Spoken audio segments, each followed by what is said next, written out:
What is happening, everybody? All right. Hope everybody is getting ready for a fantastic New Year's Eve. Definitely looking forward to it myself. And what I wanted to talk about for this live chat was, well, boost. One of the questions that I get asked, it's one of the top three questions, I guess, and it kind of goes like this: How much boost is safe? How much power can I get out of insert combination here? What is the best way of going about making power on either a 5.7, a 6.4, or if you have a Hellcat or Demon or Red Eye, whatever the case is, what kind of power gains can I look to get? What are the goals that you would have if it were my car? Well, one of the things that I've noticed really coming into this have been, or has been, I should say, the just the hanging on the number, hanging on that horsepower number that guys, they just gravitate towards it. And if you're if you're any at all versed with YouTube, that's what sells in terms of clicks. That's what sells in terms of video watches. So, you know, I figured I would take some time, chat about that a little bit, and bring you guys up to speed as far as what works, what doesn't work, and also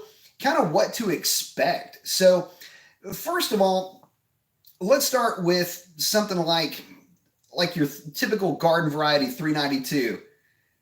Yokin, haha, what's going on, man? Says hello, Mopar Messiah. Thanks for being here for us tonight. Thank you for hanging out with me. So getting back to it, one of the things that will come up, let's talk 392s for a minute. One of the biggest issues, Texas Gas Pimp saying, hola, what's up? But sticking to topic, one of the biggest issues that comes up is, is the 392 fragile? Can it handle boost? Well, the question is, yeah, it can handle boost, but there are a ton of other things that surround just putting a supercharger on the car that are going to limit your performance. I don't know. It's going to limit your performance window, so to speak. Part of it is the cylinder, or the pistons rather, and just the ringland being high on that piston. It's not a forged piston. It's not like a Molnar piston or anything like that. It's just not going to be able to manage the type of cylinder pressures, but more to the point, it's the ring gap.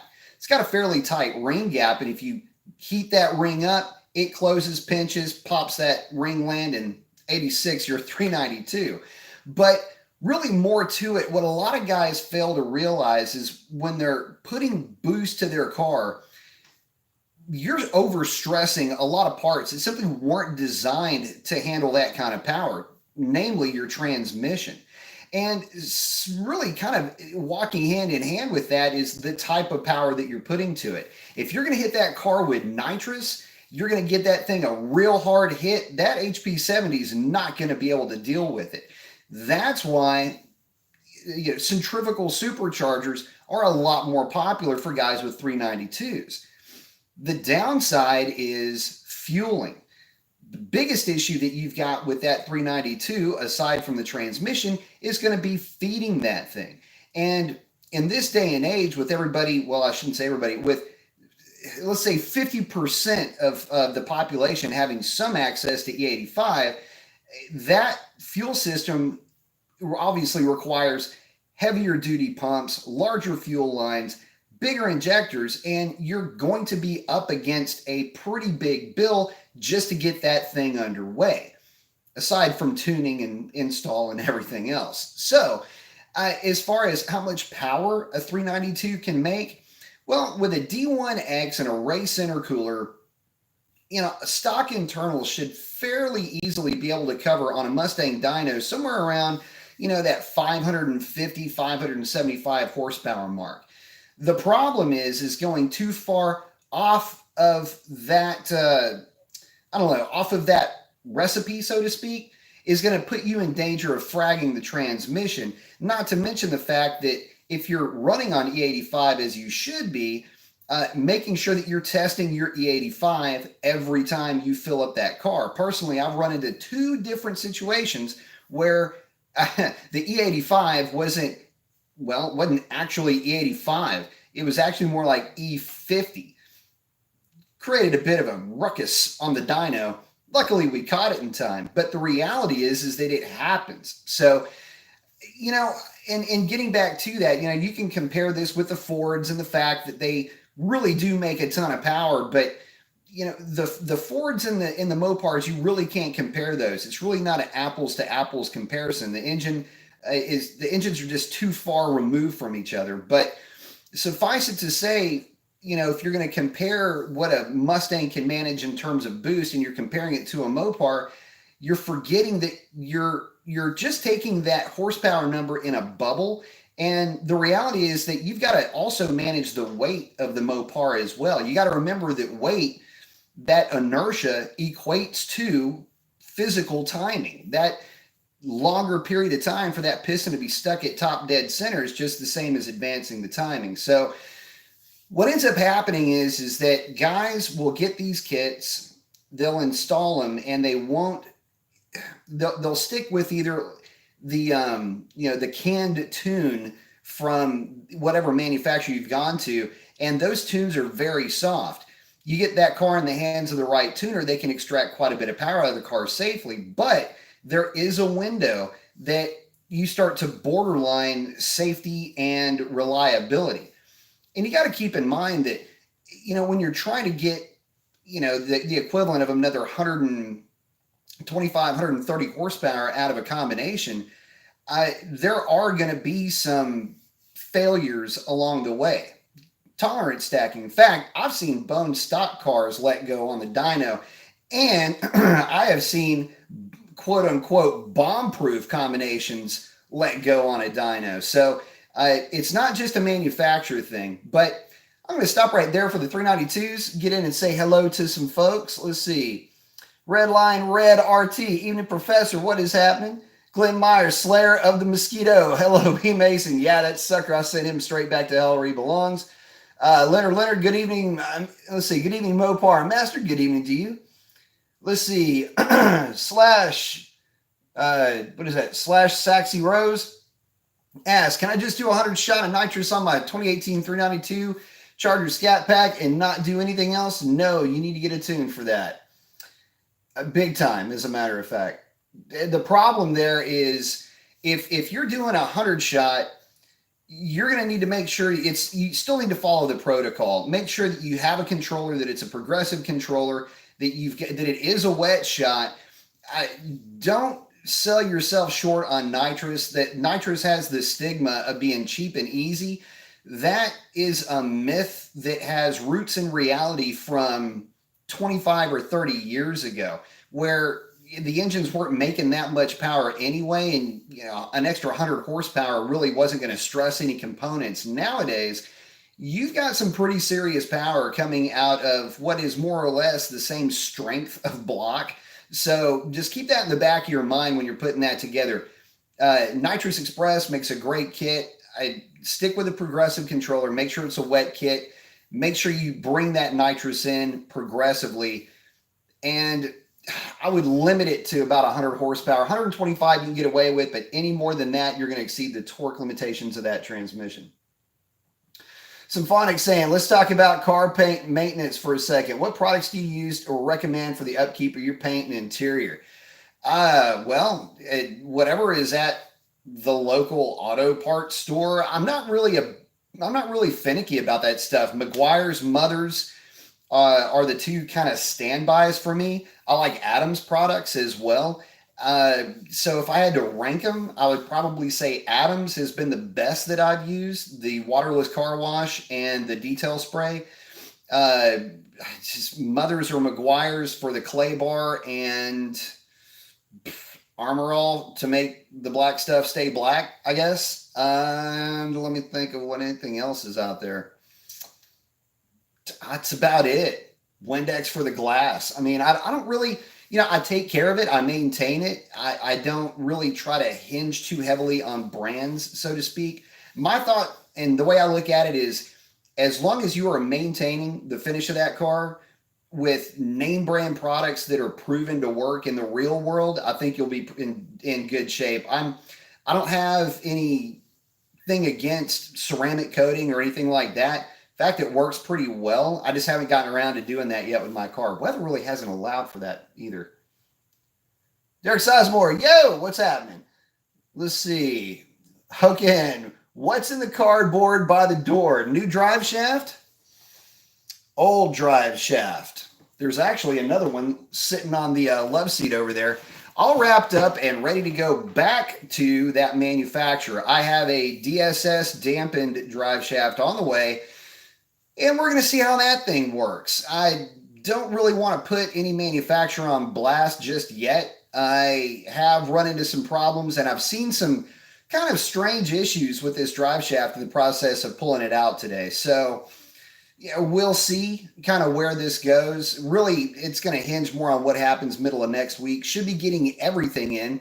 Well, I say everything. It's the new drive shaft and the new diff brace. Should be making it to the party sometime around Wednesday-ish. So looking forward to that. Getting everything hooked up, get some road tests, make sure there's no vibration because we got to get this thing ready to go. Project Revlon will be on the main stage on January 12th. So, mod life, you got to love it. Of all the things to have all these issues with a drive shaft in this day and age, you wouldn't think it'd be an issue, but it is.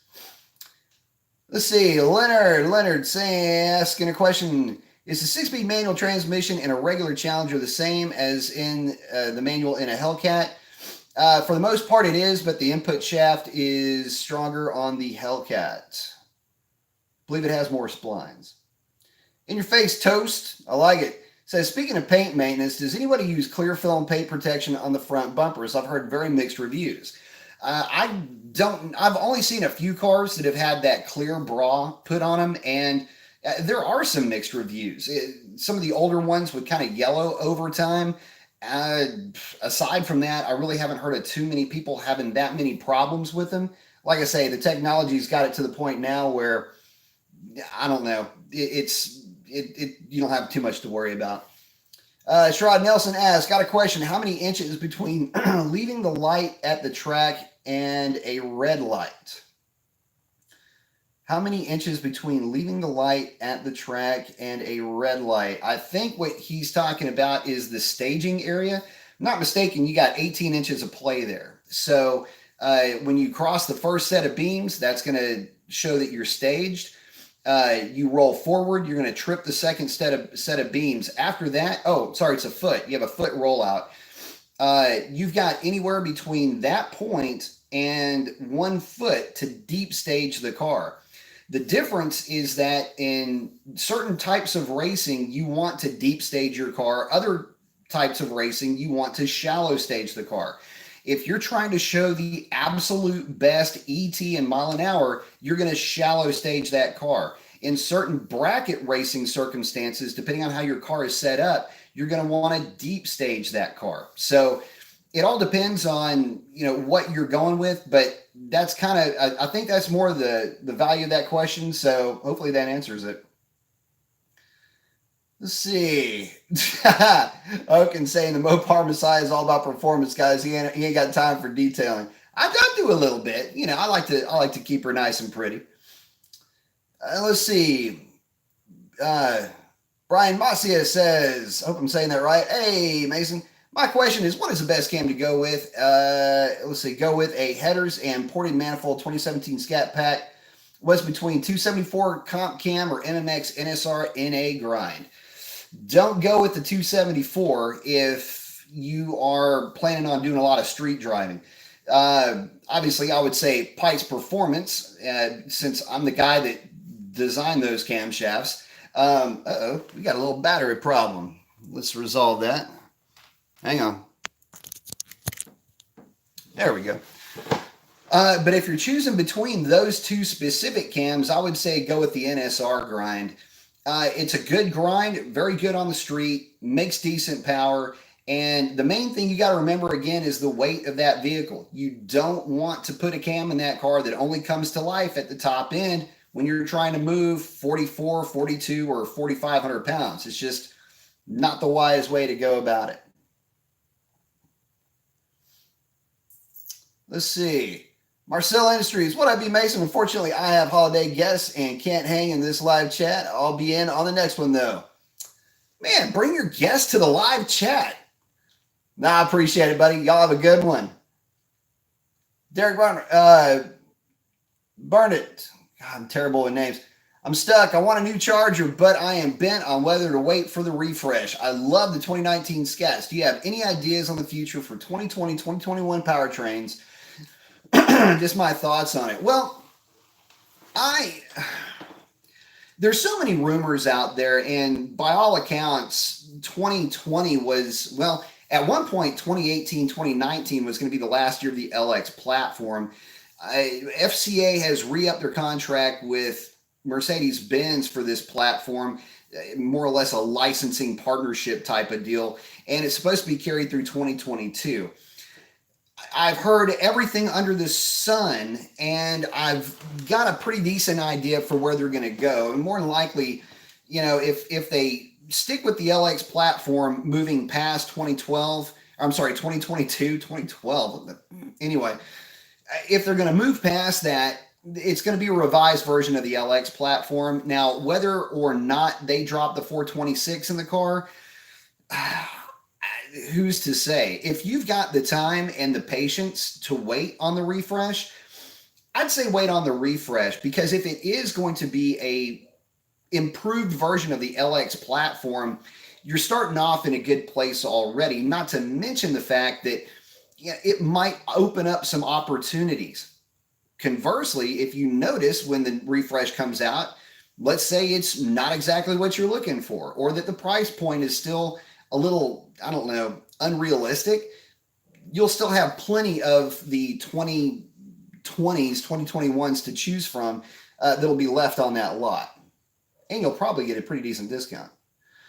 SRT crazy. Let's see. Performance editions like upgraded drive shaft, for example, are more important than aesthetics anyway, and wouldn't worry about it for now. Well, that is true, but making sure you're getting the right components and testing them and verifying that they are correct is the main thing. Other thing about that is do not compromise ever. Make sure that you are, if you're spending good money, you need to be getting excellent quality parts. Go 74. The Mopar community is going wild right now. I love it. NSJ says, hey, Mason, just wanted to check in with you on your 2014 Ram 1500. How is it holding up? Any mods, reliability issues, and cheers? That's a good question, considering that truck is now gone and has been replaced by my 2017 Ram 1500. But, you know, leading up to letting it go, truck was running great, no issues, and definitely miss that truck sometimes. It was a great running truck, and I do miss it, but no issues after having the lifters replaced. Oh, yeah, and y'all hit that thumbs up button. Let's see. We got to hang on just a second. Torquey's wanting to come in. Hang on. Torquey boy, what you got? Come here.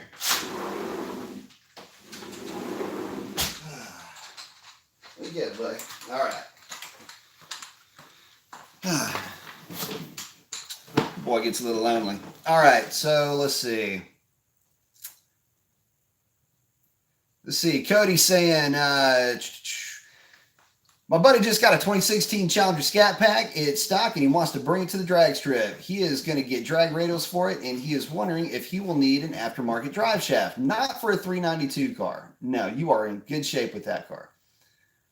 Also, where should he go to get a drive shaft loop? That would be HHP. Has them. So does, I think B. Woody might have one as well. Check into that. Phoenix 98, Fab Automotive Detailing, has a great channel for washing and detailing, info, reviews, and he is a Mopar guy. Good tip. Go check out Fab Automotive. Hey, Mike. Hi. So what's your opinion on the need of a catch can on a 5.7? You know, catch cans they're kind of an interesting thing for me. Yes, they work, but you got to remember that they're only catching a portion of what's actually being drawn into the engine. I think there has to be an understanding here of an actual placebo effect versus what that catch can is in fact doing for you. When I pulled intake manifolds off of the NA cars, I can tell you that all of them have some level of pooling of oil and some amount of oil residue on the intake runners. So it's not like it's trapping all of it, but it does trap some, and some is better than none. So in that respect, yeah, they work, but just don't go into that thinking that it is going to be the end all be all for removing any vapors from getting into your intake manifold. It just doesn't work like that. The other thing is, make sure if you've got a catch can that you are checking it at least every month. I mean, I check mine at every fill up, but just to be on the safe side, at the very longest, once a month, because I have seen cars come in and the guys never check their never check their catch can, and what'll happen is you'll actually end up in a very worse situation that you're in, where you will siphon the oil right out of that thing and have more oil in your intake manifold in a much shorter amount of time, because you're just basically shotgunning everything that's in that catch can. So just keep that in the back of your mind. Hokin's asking, what is my opinion of 392 Charger longevity? I am daily driving mine in SoCal, 28,000 miles on it so far. Can it make 100,000 without a major failure? You better believe it can. There are a ton of guys running around with high mileage 392s. Very few of them have any real problems, provided that they're changing the oil and keeping up with all their fluid changes. And just like any other car, it's going to provide a good service life. My main thing with a 392 is just the basics alone will be perfectly fine for that car.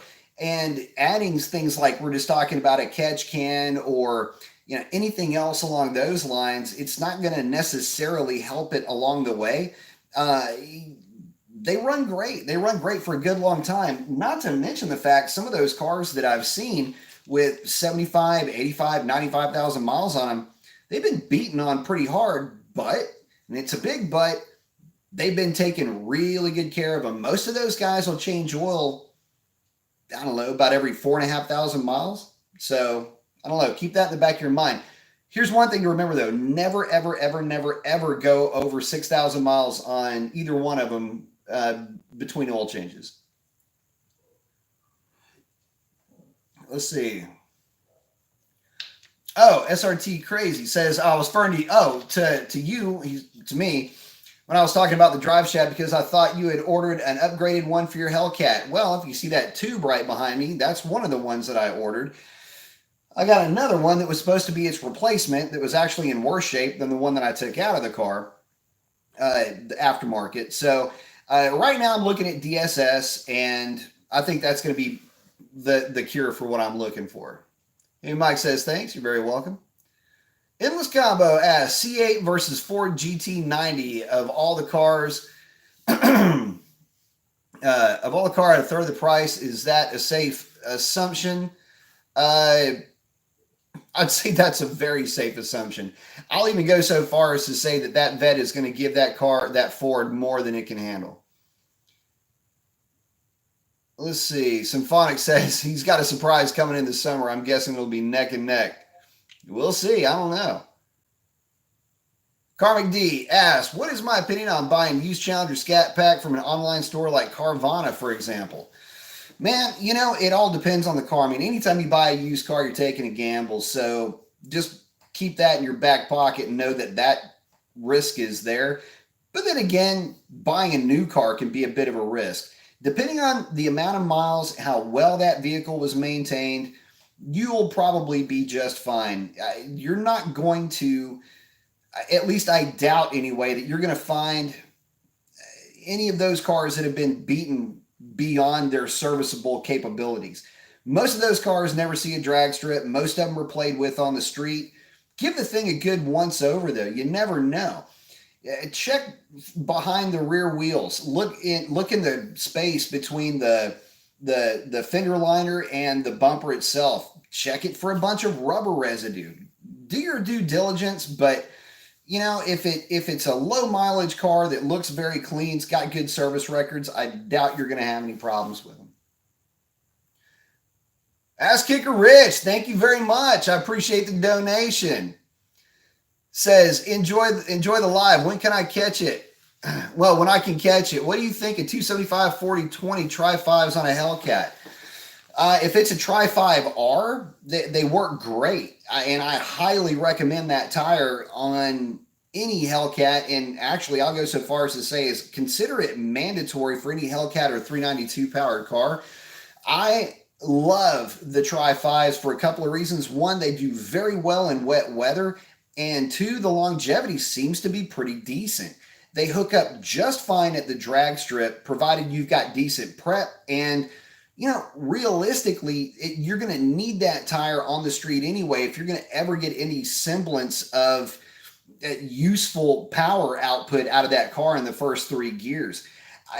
I can tell you this, that the regular Tri-5 will still go up and smoke through 3 gears, actually into 4 gears on that Hellcat. It'll absolutely get boiled through the first 3 with any 392 car.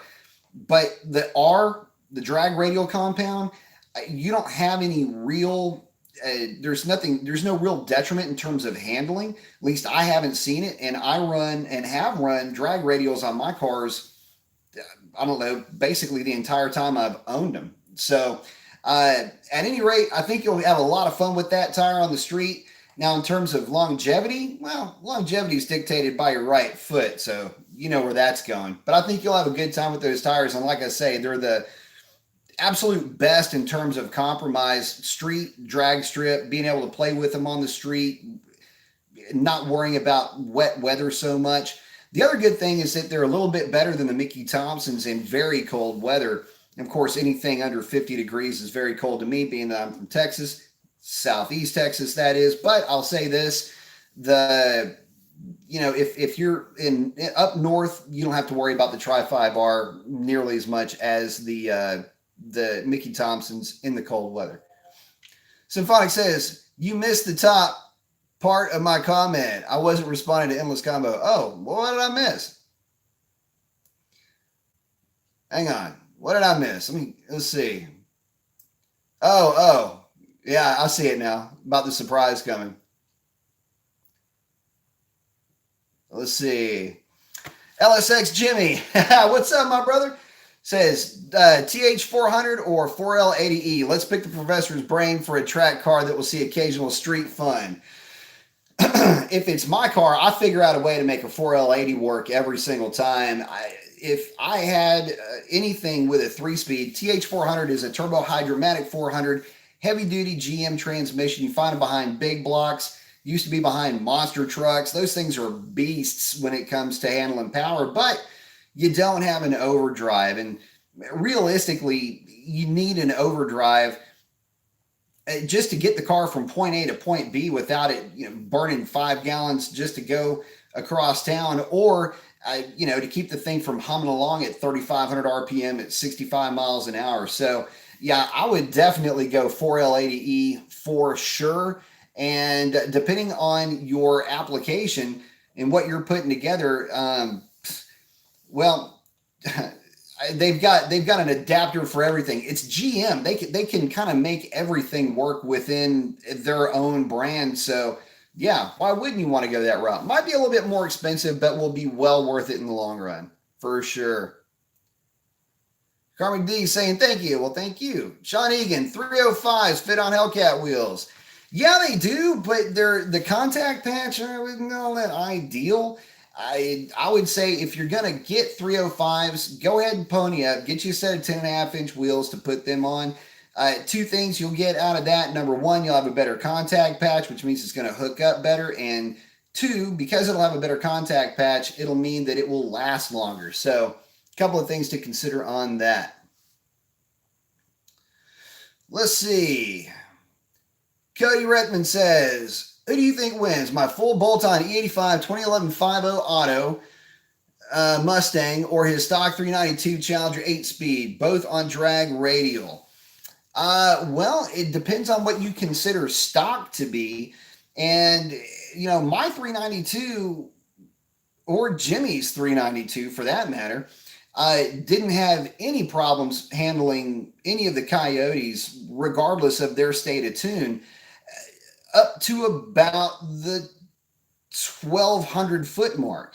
You got to remember that's where the Coyote really starts coming into their own. And, you're talking about a couple of cars that really should be running mid 11s anyway. So you figure my car with a tune on a tire with a cat delete was running consistent, in decent weather, say 1,000-foot DA was running 1160s. In zero DA was running 1150s. So, if you're going to cover that number, then, it should be pretty even. Most of the time, though, what would happen is the challengers would get out on the Mustang, and it would just be difficult for the Mustang to reel them in with that 6-speed automatic. It's just kind of the way that it would work out. Now, in a roll race, things might be different, but I can tell you that my car, let me think about this. The only race that I ever lost to a 5.0 in that configuration was a whole shot victory literally, it was like 0.02 of a second, and that's just the way that it went. The guy had a little bit better light than me, and the guy got the win. But again, gosh, it's just one of those situations where it'd be a really close race. Patrick Stevens, Happy New Year's, B. Happy New Year's to you, Patrick. Glad to catch you again, third time in 1 week. Yeah, no, I'm having fun with this, man. I really do enjoy the interaction. I've got a little bit of time on my hands, so I want to visit with you guys, hang out for a little bit. Let's see. SRT Crazy says, I get very little oil in the catch can on my 6.1 and maybe get an inch in a 16-ounce water bottle every 2 to 3 months. Is that not normal or an average for most of the guys out there? That's actually pretty normal. That's what you'll see on average. But, again, some cars get more blow by than others. Depends on the maintenance history of the car, what type of oil you've been using, how often it's been changed, all of that. But that's fairly typical. And consider that for the amount that you're catching, you're probably still ingesting, though, I would say 2 to 3 times that into the engine. But at least you're catching it. And that's the main thing that matters. Catching a portion of it, I should say. Slash School Rose, I hope I'm reading that right.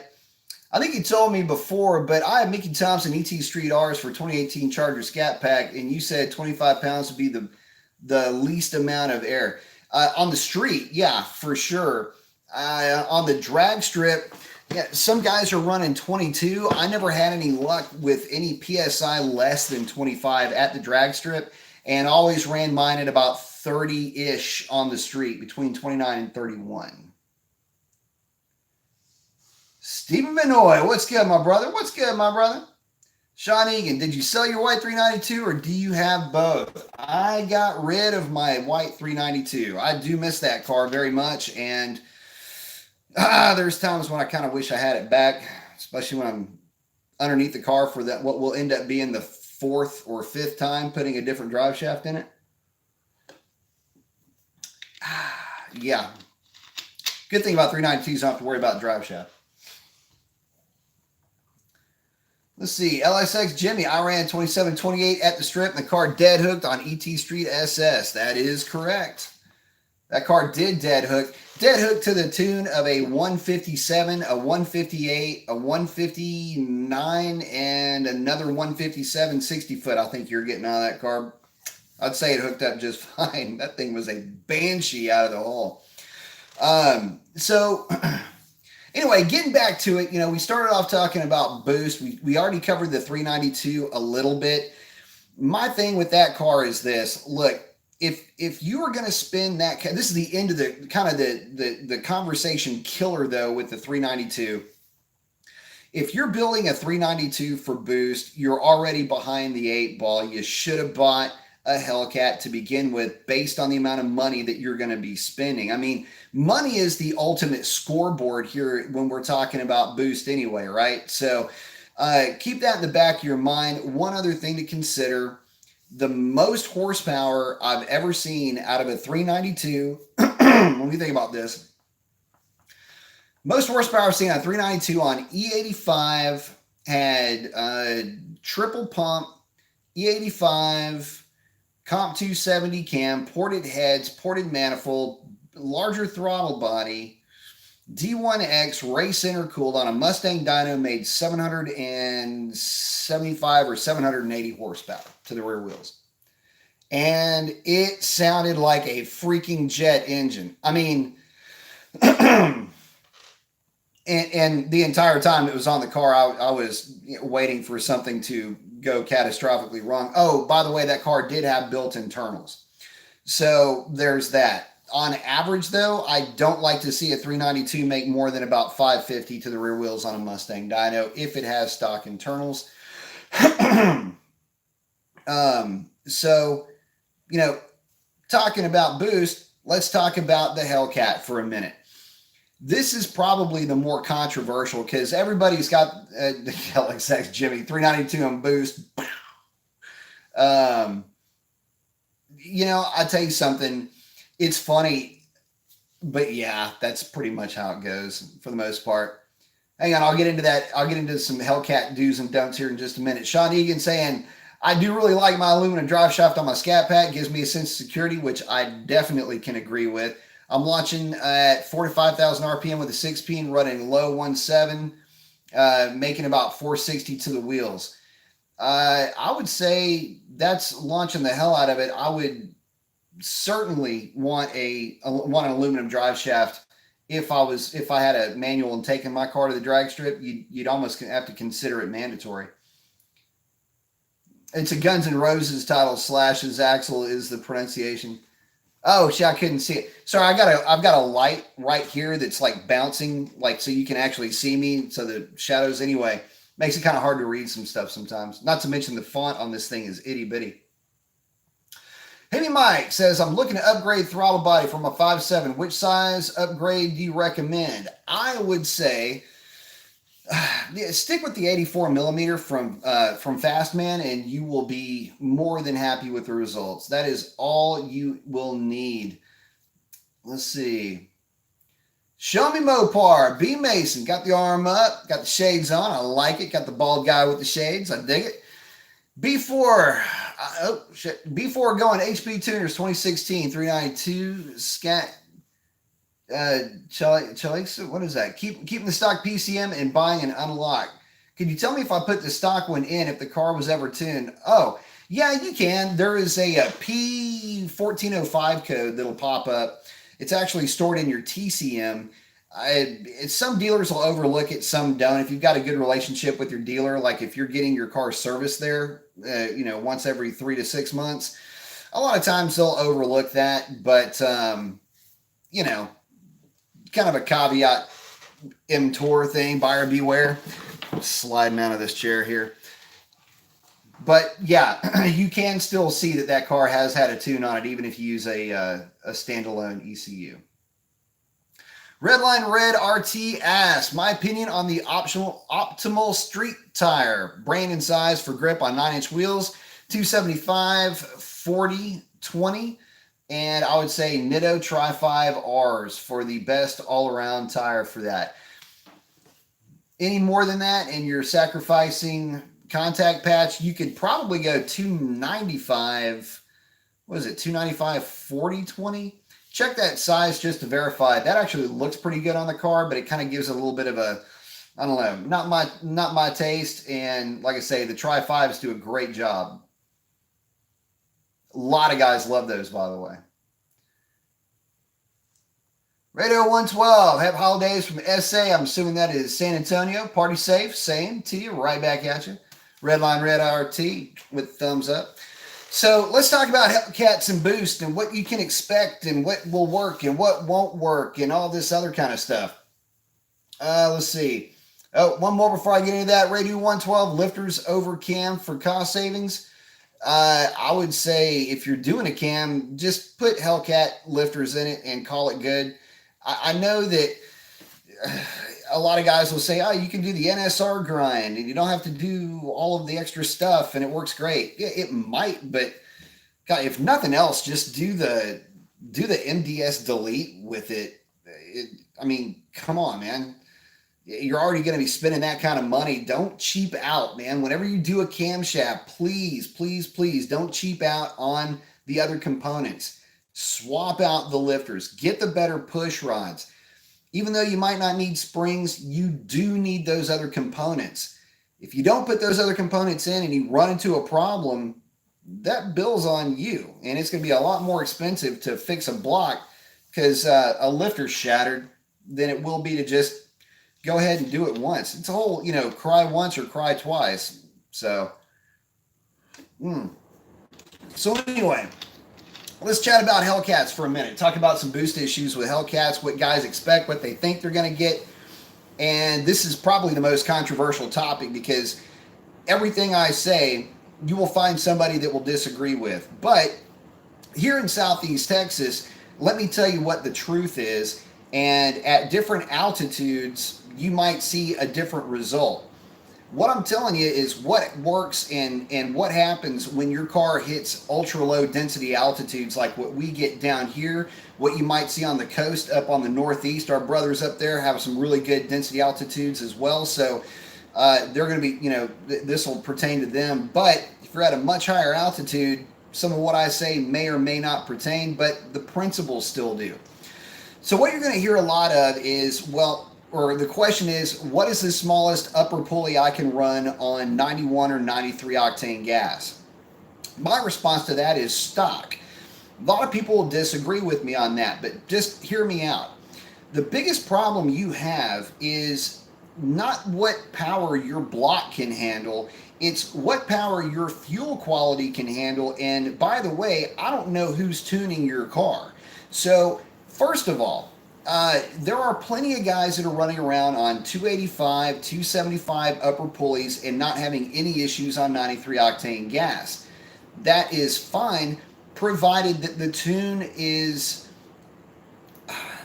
adequate for dealing with low density altitude conditions, that your fueling is adequate for low density altitude conditions. What ends up happening is that, at least down here, guys will get, let's say, a 285 upper, 275 upper, and the car is tuned, say, in the middle of, fall, or it's in the middle of spring sometime, or summer, and that tuner is trying to extract as much power as they can out of that car to make that customer happy. Everything's all fine and good. Timing is a little bit on the high side, but you know what? Probably falls within the scope of, what is acceptable. Driver has the car for about, 9 months and then rolls into the low DA portion of the year, wintertime. It's about that time when things go completely south. The Moparmageddon begins, and it's typically sometime around this time of year down south, sometime in December through March, where we have cool weather. Car's making a ton of power, it's got a little bit too much timing in it, and it pops a ringland and blows up. Guys confused. I can't believe this happened. Everybody's saying that this is safe. That's where you went wrong. If you get greedy with a Hellcat, it will reward you with a blown up engine. Happens to happen all the time. So, what would I recommend? If you absolutely have to have a pulley on a Hellcat and you're going to run 93 octane fuel, and again, we're talking about a Hellcat here, a heavy ass car, I would recommend no smaller than a 295 upper, and I would consider the 295 upper kind of a DA correction pulley. In other words, if you're running your car in zero altitude, zero DA, and then you put the 295 upper pulley on the car, let's say you're in the, beginning of summer and you're running into like 2,400 foot density altitudes, you put that pulley on that car, it should run about like what it was running at a zero DA day when the car was stock. If you get much more aggressive than that, the problem that you're going to have is fuel quality every single time. Fuel quality, and if your tuner went a little bit too aggressive, you can still blow the thing sky high. So keep that in the back of your mind. Now, what does it take to get big power out of the car? Well, it takes E85, it takes lower pulley, upper pulley, a solid tune, fuel system upgrades. It's going to take a lot. it's not one of these situations where you can just throw some pulleys on the car and have a 750 or 800 horsepower car, or to the rear wheels at your disposal. You're going to have to spend the money on the fuel system for sure. You're going to want to run a fuel that is forgiving, and that would be E85. You're also looking at bigger injectors, and you've got to make sure that the tune is on point and will manage whatever the situation is in terms of density altitude. That to me is more important than anything else. And realistically, for my money, it doesn't really make a ton of sense to get real aggressive with that car with pulleys unless you're going to go to E85. You simply will not get the full benefit of what that combination is capable without it. Pause from that. Visit with you guys here for a minute. Lifters, here we already got this. Ask Kicker Rich says, does anybody ever wish the back seat would lay down flat so you can hear those subs? I'd like for them to lay down flat because they are supposed to be able to lay down flat. It's one of the funniest things about that car. How the hell are you going to design a car with fold down back seats that don't fold down all the way? That is God, it drives me nuts. You know what? For whatever refresh they're going to come out with, please, one of two things.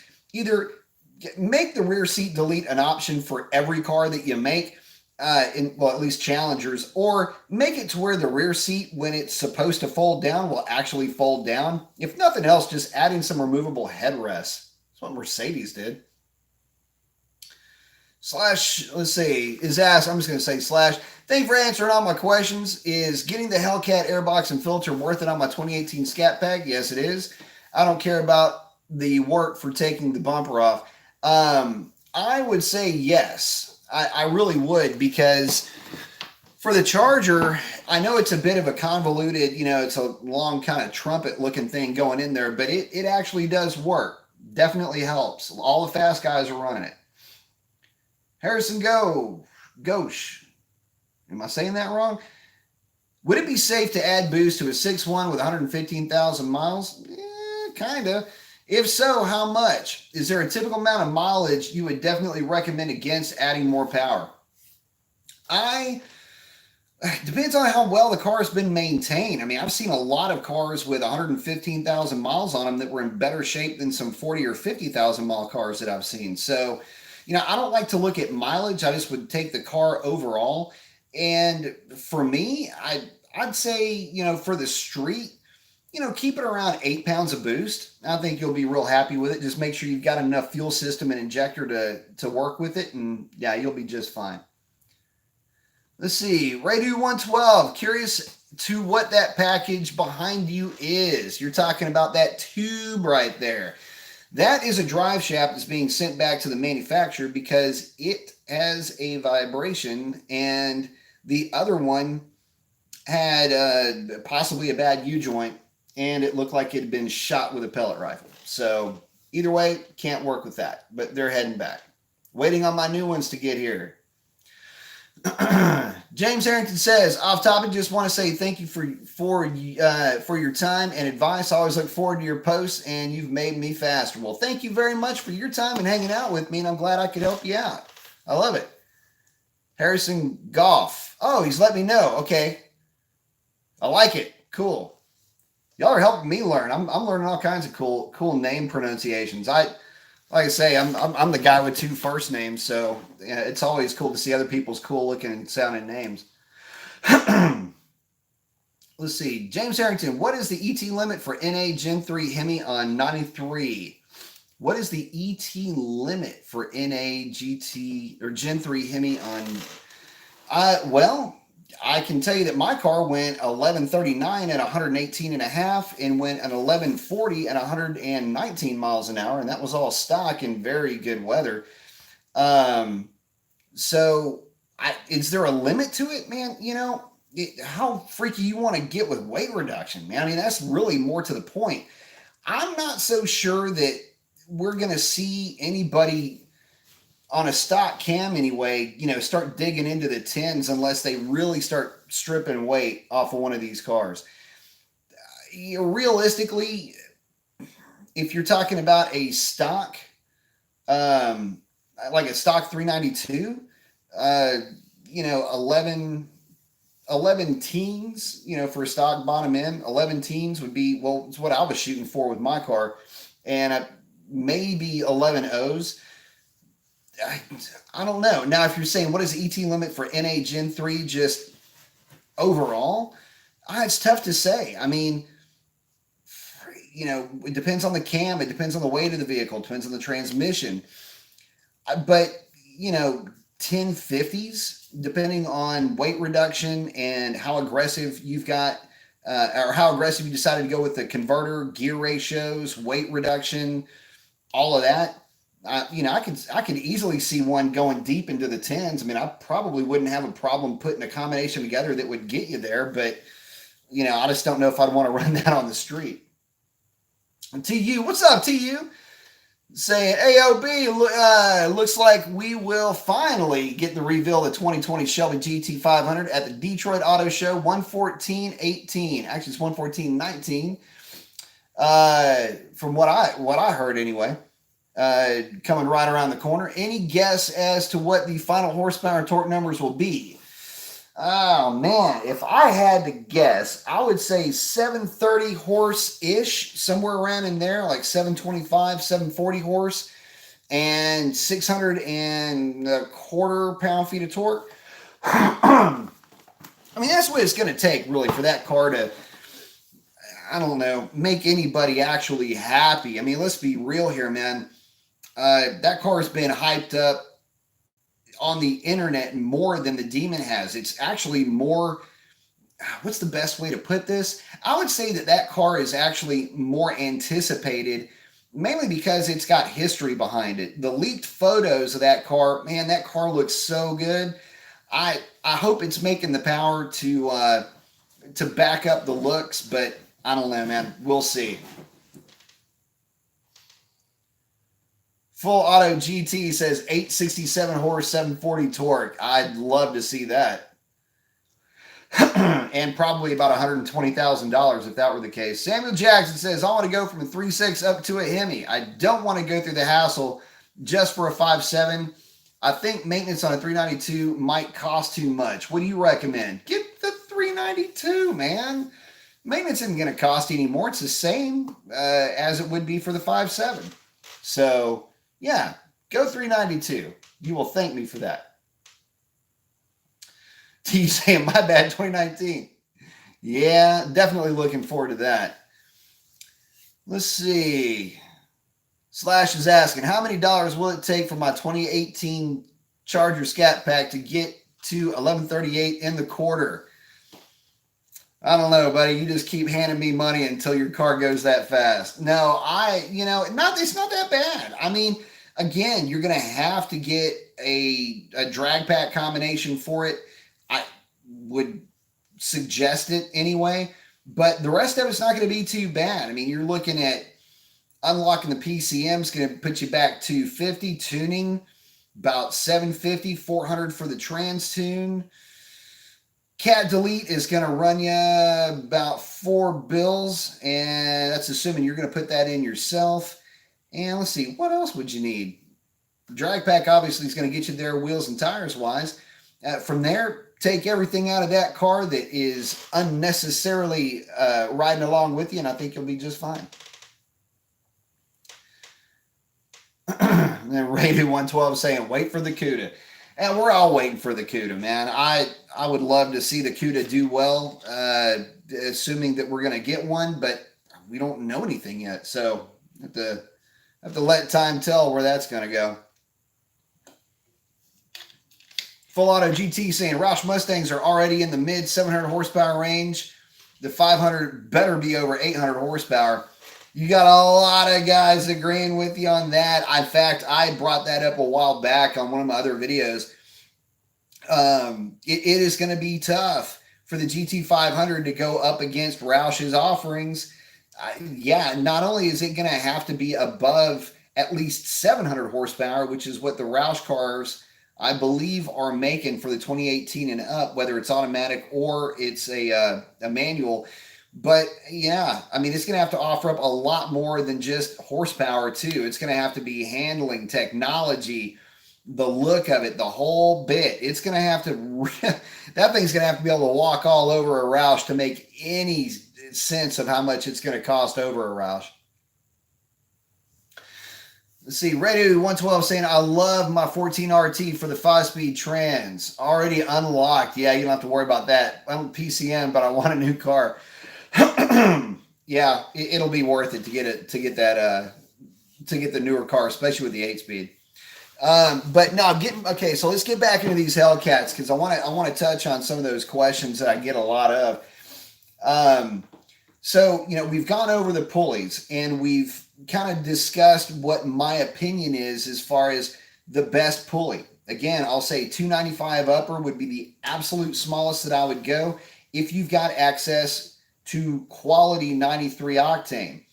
If you're stuck in an area with 91 octane, I'd say you're kind of up against it at that point, realistically, because your fuel quality is not going to be as good. And if you get in a slightly aggressive tune in cold weather conditions, you might be in a kind of a bad situation. So just keep that in the back of your mind. Now, what about if you wanted to go more boost? What about if you really wanted to turn the wick up on that car? Well, the good thing is that if you pin the balancer along with a 10% lower 275 upper cat delete pipe, a set of injected engineering fuel pumps, the tune, and that's pretty much all you'll need. And that's your basic 9-second car right there. So, basically there is kind of a protocol that you can follow depending on how much power you want to make. But that's about the limit of that stock supercharger.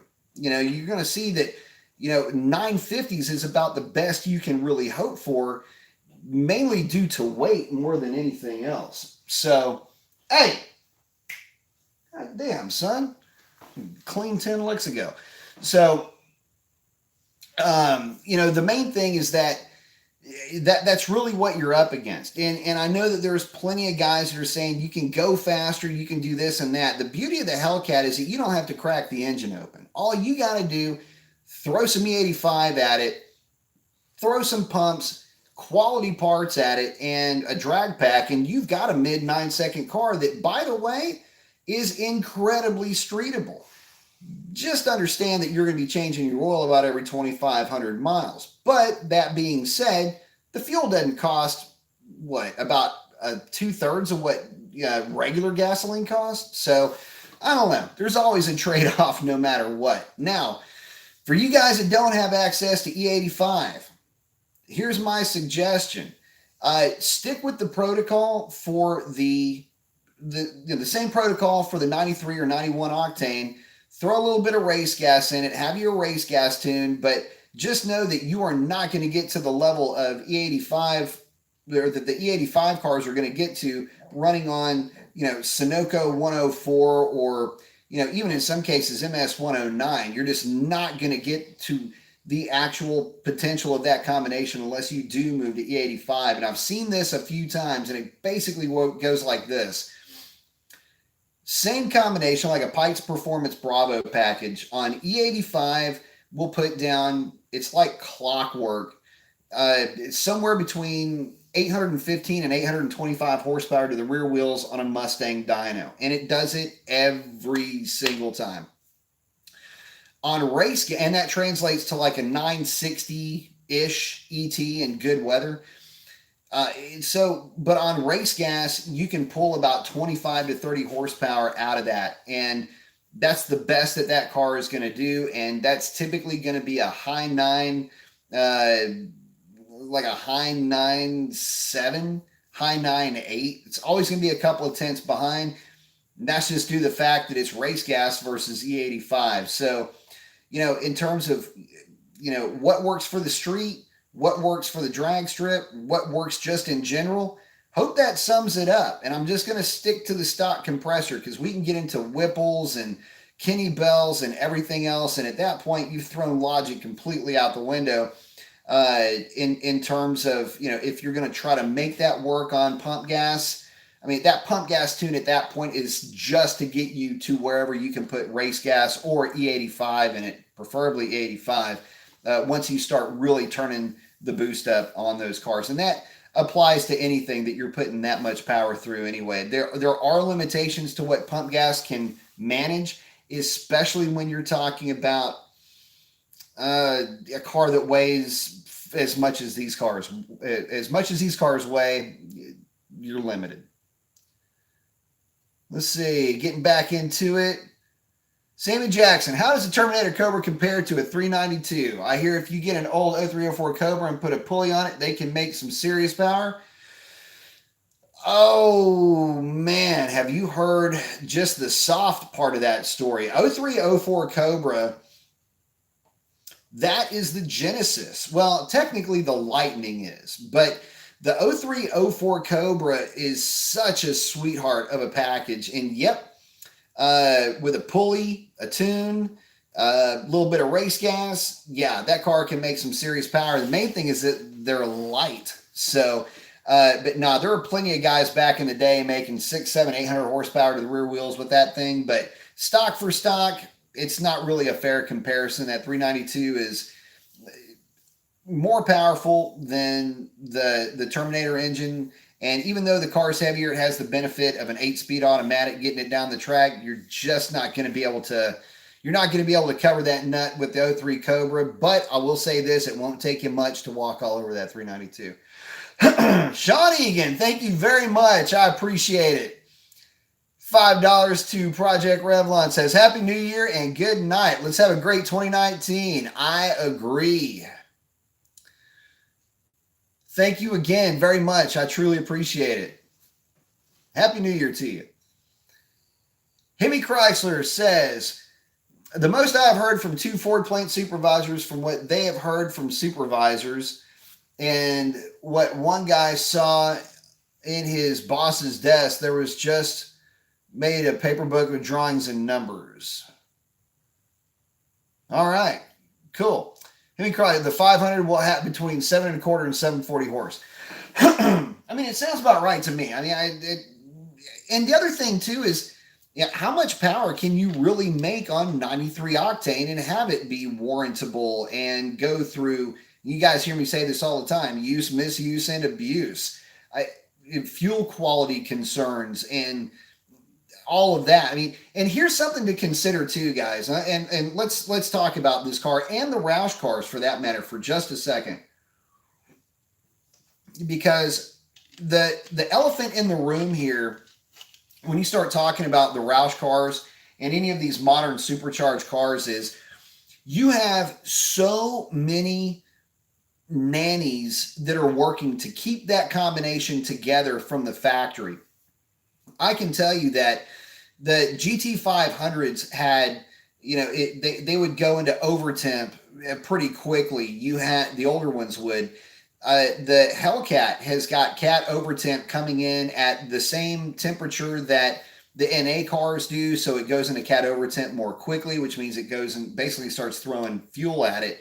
But all of these modern supercharged and turbocharged cars, they have a fantastic number for advertising, but the real world may dictate something a little bit different. So the Roush cars, for example, yeah, they will make 700 horsepower, but they go into hot spark tables very quickly. They go rich for cat overtemp very quickly. There's a lot of things that those cars do. So whenever I hear a power number coming from an original equipment manufacturer that is force inducted, I typically will look at that number and take about 5% off of that just to give me a sense of how that car is going to run in the real world, because that's about as much power as all of the nannies. Once the car is actually running and driving down the street, that's about the power you're going to be at once all those nannies start becoming employed, depending on the conditions that you're running the car in. Let's see. Slash is saying, can you do a quick explanation of a drag pack mod? Absolutely. So drag pack is just slang for the wheels and tires that you put onto any particular vehicle, whether it could be front wheel drive or rear wheel drive. And it is the large tires for the drive axle and the smaller, lighter weight tires and wheels for the non-driving axle. So it could be like on my car, I've got 17 by 9 inch drag stars for the back of that thing, or I'm sorry, race stars. And on that wheel is a set of Mickey Thompson ET Street R's. And for the front, I've got a 5-inch wide wheel with a set of Mickey Thompson 5-inch wide runners up front. And the idea for that is that you have a lighter weight wheel with a much lower compound or much lower rated compound on the back to help you hook up at a drag strip, and the fronts are small to reduce weight and to reduce rolling resistance. So that's what that is. When people say drag pack, that's what they're referring to. Hemi Chrysler, also the big grill on it. He told me all 4 pictures showed that exact front end. Yep, that's the exact one I'm talking about, the blue one with the white stripes. Guys, if y'all haven't seen it, the leaked photos of that GT500, that car looks tough, man. And I'm glad for that too. Always happy to see a strong competitor from Ford. Not really much of a Chevy guy per se. I mean, I'm a huge Corvette fan, but that's about as far as my love for Chevrolet kind of goes. But always love seeing a strong competitor from Ford. I grew up with Fox bodies, always have loved Mustangs. So anytime that I see Ford doing well, man, I like that. Another thing too is that I like it when Ford does well, because it's almost like the enemy of my enemy is my friend situation. So it's always been, these guys saying, the Camaro will kick the crap out of that 392, that pig, and then I'd smoke them and they have an excuse for it. But anyway, I don't know. I just love Mustangs. I'm always glad to see them doing well. Sammy Jackson, bunch of thumbs up. I love it. Quick Brick, what up, my brother? What you doing? And say, I'm wondering how relevant is the 2020 GT500 going to be in reality? It's a good point, because we all know the car is going to be out of reach once the dealers get finished adding their ridiculous greedy ass markups. Exclamation point on that, my brother. Listen, guys, as much of a fan that I've always been, and you guys know the place in my heart that GT500s hold. Here's the problem. Look at the markups that are on the GT350s. Let's not even talk about the GT350R, just the GT350. The problem with the GT350 is that it is an amazing car, and the dealers were charging anywhere from $2,500 to $5,000, some cases even higher than that, over a sticker for that car. So here's the thing. When the GT500 is released, let's say that car is priced about the same as a red eye. Let's say, I'll take it a step better. Let's say it's priced about the same as a red eye wide body, $85,000. Pretty pricey for a car, I get it. But if you add to that another $5,000 in dealer market correction, maybe $10,000, which would probably be more to the point, man, I don't know if I'm willing to spend another 12.5% over full retail MSRP for that car. That puts that car about $100,000. Tough pill to swallow. Got to say that I don't know that I would be the first one to jump on board with that. But if history shows us anything, GT500s always seem to hold their value very well. I'm just not willing to give up $15,000 of what would have been depreciation on the front end of the car just to put one in my garage. Besides, me and Revlon are tight right now, provided I get a drive shaft that works. SRT crazy. The drag pack cars are running 7s in the factory stock class and are 2018 champions after totally dominating the Copos and CJs this year. Yep, gotta love that. Actually, yeah, those things are nasty fast. Congrats to Mopar for kicking that booty this year. Elephant in the room. Exactly. Quick break saying for the average hardworking ass busting enthusiast such as ourselves, I mean, hey, for all of us, brother. I mean, look, the problem is the dealerships start to get greedy, and that's very off-putting, especially for those of us that have actually supported the Ford brand in the past and would love to support the Ford brand moving forward. But when you start asking the kind of money that they're asking for these cars, it's not like these things are limited production. And when I say limited, I don't mean 3 to 5,000 units. When I say limited, I mean like 4 to 500, 2 to 300. You can it's not only is it off-putting, but it's kind of disrespectful for the fan base that you've had for so long. Now I get it; they're always going to pander to to pull more money, and that's fine. They've got to recoup their investment in terms of technology and development and all that. Good on you. I can respect that, but yeah, it's a Mustang. Make up for it in volume like you do everything else, Ford. Give us a GT500 we can actually afford, and you might start converting some of those old Ford guys that went to Mopar back to Ford. You just got to butter them up a little bit. And that GT500 would be the great avenue to do it too, especially if it's offered with an automatic. Justin Baker saying, what up, Brian? Good to see you tonight. Good to see you on, Justin. Symphonics, how many beers does it take to make a new Camaro SS look pretty? Brother, there ain't enough beers in Milwaukee to make that car look good. Lightning Blue Meanie. Thank you very much, man. I appreciate the contribution.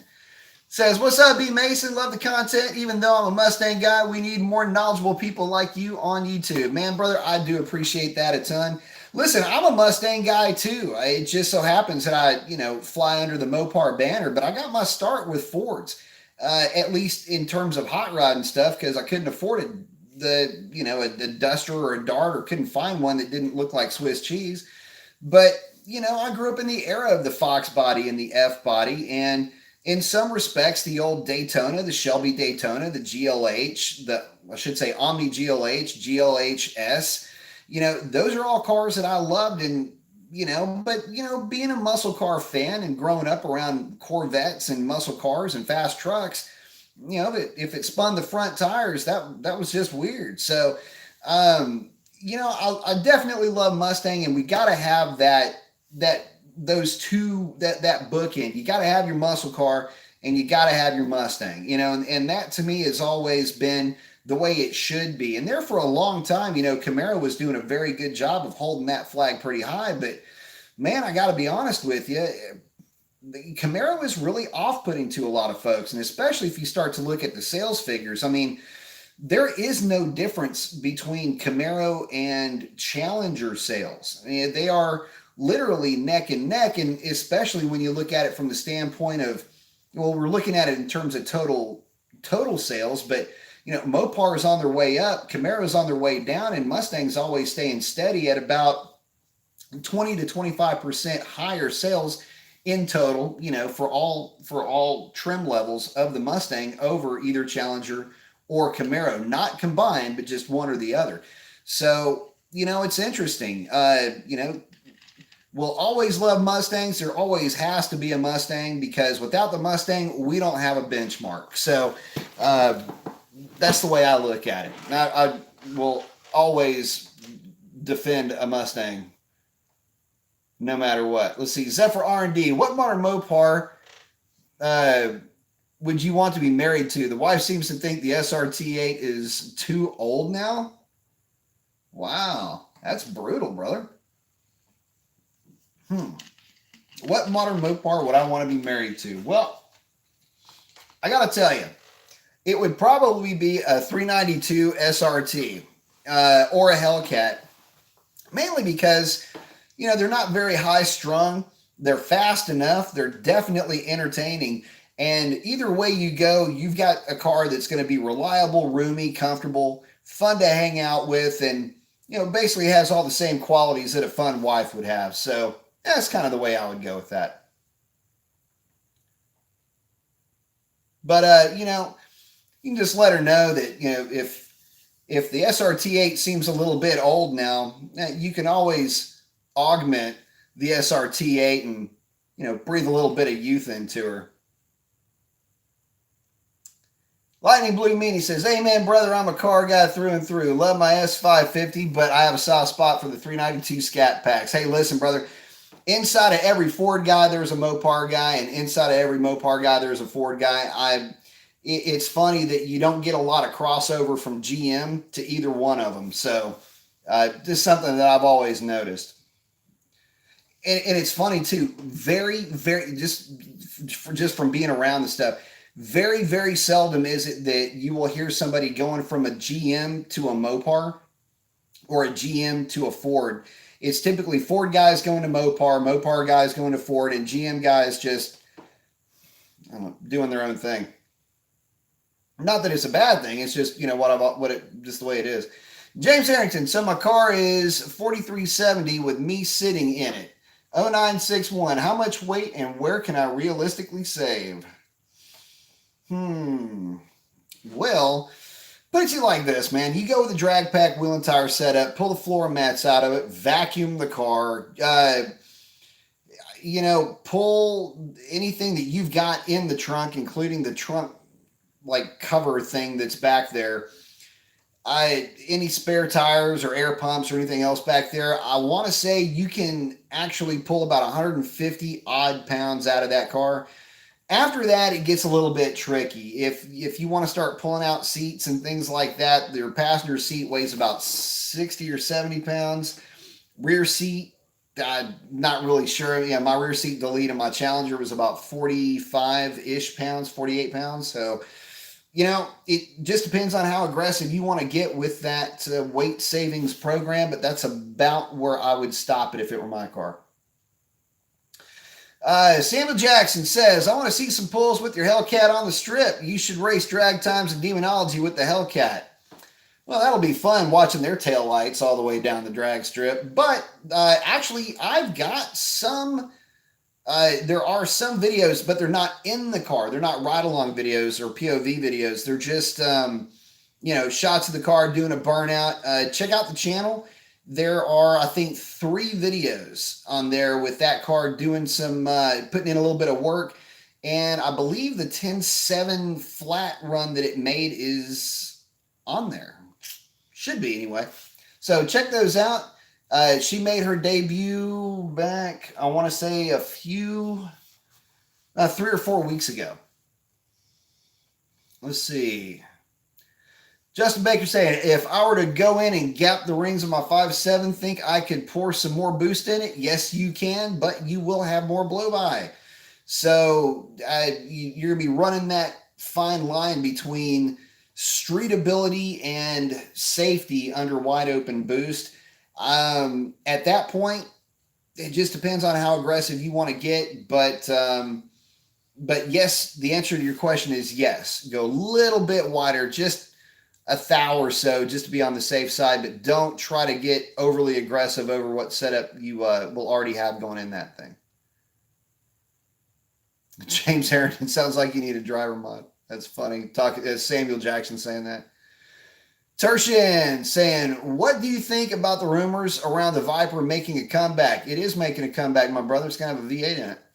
Symphonics, "If I get new headers and X-pipe with no cats, get my tuner to remove any CEL codes. Is that all I need to pass emissions in New York?" Man, I don't know. Good question. I don't know how freaky they get up in New York. I know down here you can have 2 not readies in the system and still pass. So if they only have 1 not ready, you might be up against it. But check and see how that works out for you in terms of how many systems you can have not ready and still pass. But I bet you can make it work because they're not.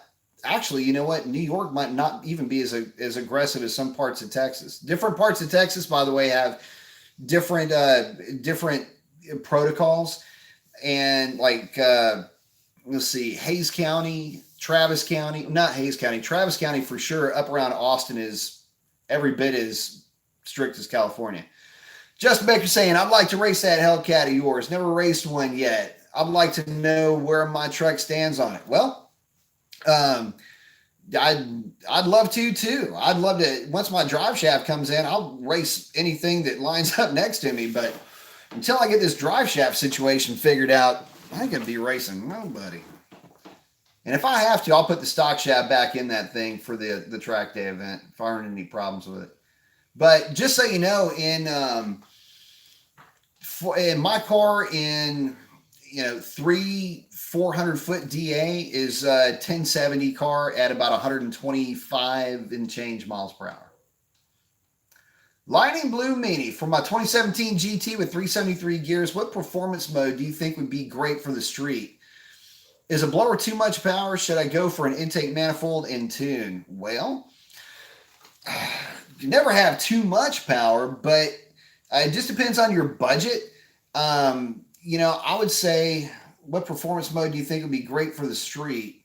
Or mod, I think. I think that's supposed to say mod. Is a blower too much? You know what? Go with the intake manifold in a tune and see how you like it, and go from there. Realistically, that is going to be far less expensive than any type of supercharger you're going to put on the car, and you will pick up some power with that the 2018 intake manifold. Let's see. Hayden L says, do all 6-speed Challenger RTs come with 391 rear gears? Technically speaking, no. The older ones had the non-signature series, the ones that didn't have the 20-inch wheels had 370 gears, if memory serves me correct. The ones with the larger wheel and tire package had 391s. SRT8 Crazy saying, you got that right. Mopar is rocking it this year, and Tony Shoemaker ran an NHRA quarter mile record of 3.667. That is nuts. Those guys are tearing it. Comment Marks, what are your thoughts on the RIP supercharger for the Pentastar engine? Is it worth it, or do I just need to upgrade to a Hemi? Just get a Hemi, dude. Don't. Look, the RIP supercharger is a great idea. It's a good option for guys if you live at altitude, and that would be about it. I'm trying to find or if you live in an area where gas is just super expensive, but even then the Hemi is going to get better fuel economy than that 6-wheel. So yeah, get the Hemi. And that's the 6 if it were supercharged, by the way. Hemi Chrysler says, Hellcat, one badass car. I agree. Hayden asks, what can a Challenger RT manual completely stock with an E-Force on it running the quarter with tires? Depends on the driver on that one. What can it do with E-Force tires and bolt-ons, long tubes, etc. in the quarter mile? Man, I'll tell you what, that car should be an 11. Let me think about this. An RT with E-Force on a drag pack, everything else drag race related done to it, 1130, 1140. Should be somewhere in that neck of the woods based on the power that they make. Just Baker saying, my best pass was 12.6 in the middle of summer. Just saying, you'll win, but it'll be fun. I'll tell you what, that truck on boost with that cam and everything else done to it, it'd be a fast truck. I'd be interested to see what your mile an hour would be. Phoenix 98, as long as they don't do a visual inspection of the emissions, Symphonics. Hey, he's got an answer for you. Yeah, it's same down here, but I mean, most of the guys, I mean, they just want to go about their day, man. They don't want to fail anybody for, something like that most of the time.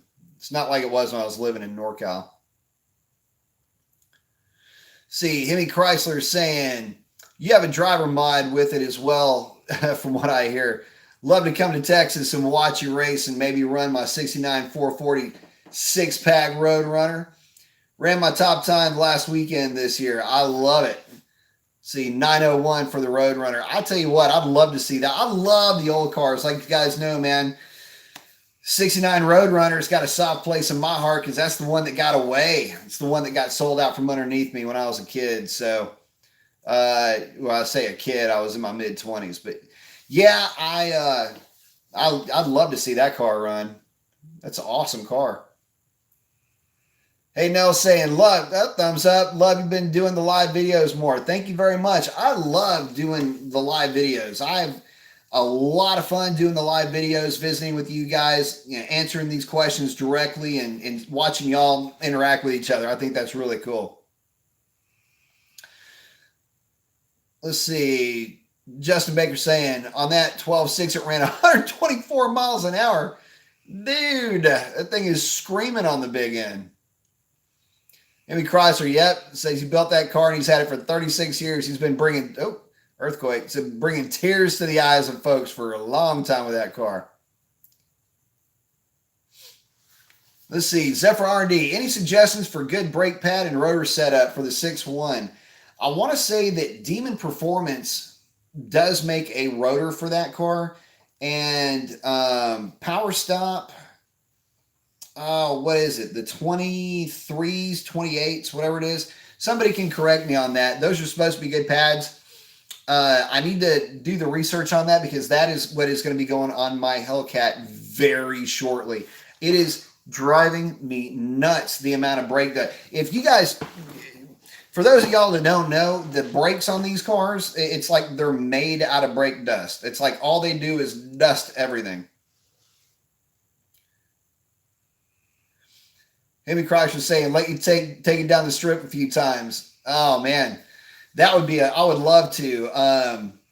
I tell you something, I miss seeing those cars at the drag strip, man.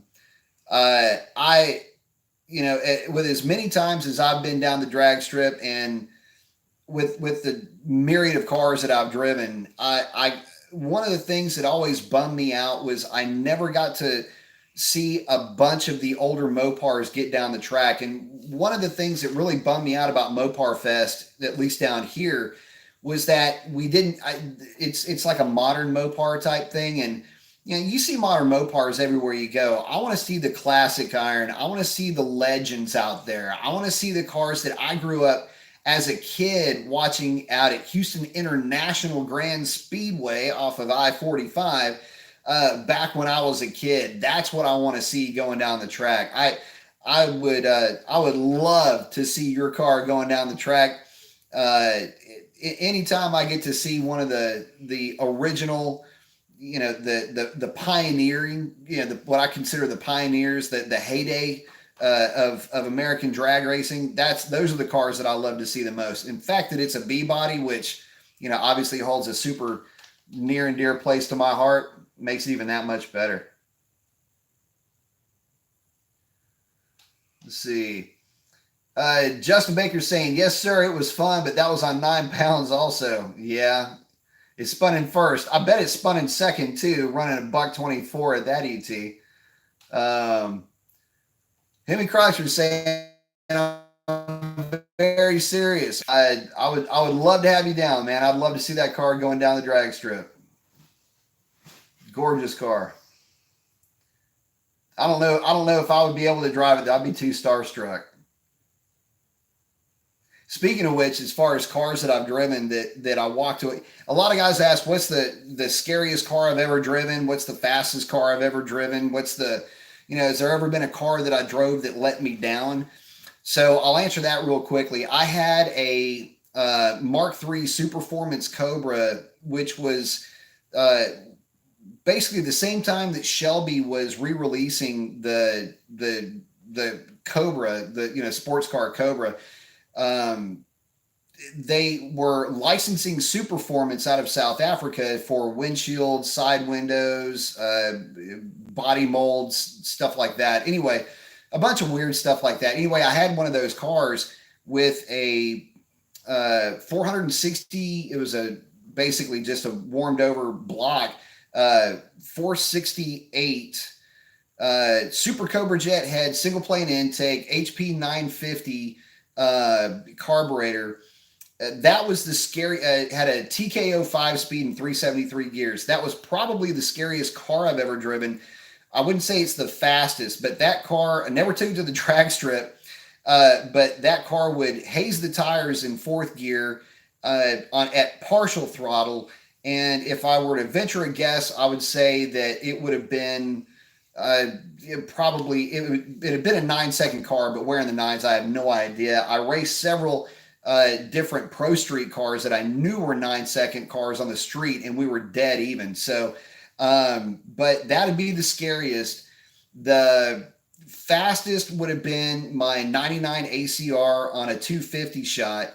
That was more for the back in the day Mexico racing, which would easily get to 200 miles an hour from 100 miles an hour very quickly. But in terms of, cars that have not really let me down, but just were kind of lackluster, I don't know. I don't really get over, I don't know. I don't get over critical of cars, but I'd have to say out of all of them, maybe the Demon a little bit, only because, the hype was so great. So let's see. Hope I'm not skipping anything. Sorry. You guys know me. I'll go off on a tangent and I'll completely anyway.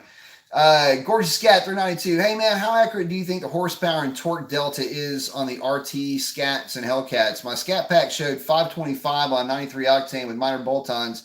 Just can't figure out if it's accurate. It's actually fairly accurate. That's about what mine would show in these conditions right now. In low density altitude conditions, my Hellcat will typically show like 695 to 700 in these conditions, maybe a little bit more than that. I don't know. I haven't had a chance to drive it because I haven't had a drive shaft in it for long enough. Just kidding. But no, that it's fairly accurate. I'd say it's within about 3 to 4%. Hey, Neil asking, how hard is it to install an E-Force on a 5.7? Can you do it with minimal mechanical experience? Any custom tools to do it? You could do it, but I would highly suggest pinning the crank. But if you've got a long weekend ahead of you and it comes with instructions, it's not that difficult. You just have to follow the instructions to a T. If that is a little intimidating for you, which I can completely understand, I honestly wouldn't tackle it myself. If I didn't have the experience that I did, find you a good local shop that can take good care of you. Ask around, check out your forums. But yeah, you can do it yourself. It's not that big of a deal. It is tedious though. I will not say that it's hard, but I will say that it's tedious. So make sure that you allow yourself that amount of time. Z26, Zephyr R&D, thank you very much. Power Stop Z26 is what I would go with, but I wouldn't go with the drilled rotors. Go with a set of slotted rotors, but I wouldn't. I don't really like drilled rotors too much for the street. They have a nasty habit of cracking. Lightning Blue Meanie. What car did you once have that you'd love to track down and buy back? For me, talking about Lightning Blue Meanie, for him, it was his first car, which was a 2002 S10 Extreme with a 4.3.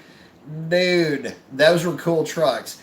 So of all my cars I'd love to have back, which one would it be? I would say my white 94 Cobra and my 96 GTS would be the first two on the list. And I still kick myself for selling my Lightning. But that Lightning is in England now, so can't get that one back. But let's see, what else would there be? The Cobra is up there a little bit. The Shelby, the Superformance car, that would be up there. That's about it. That's really about it.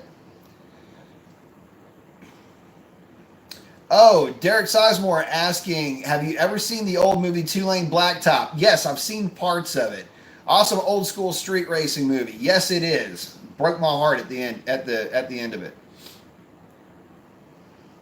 Poser 2, stock Hellcat that never sees rain for street use. Would you go Nitto NT05s or Nitto Tri-5Rs?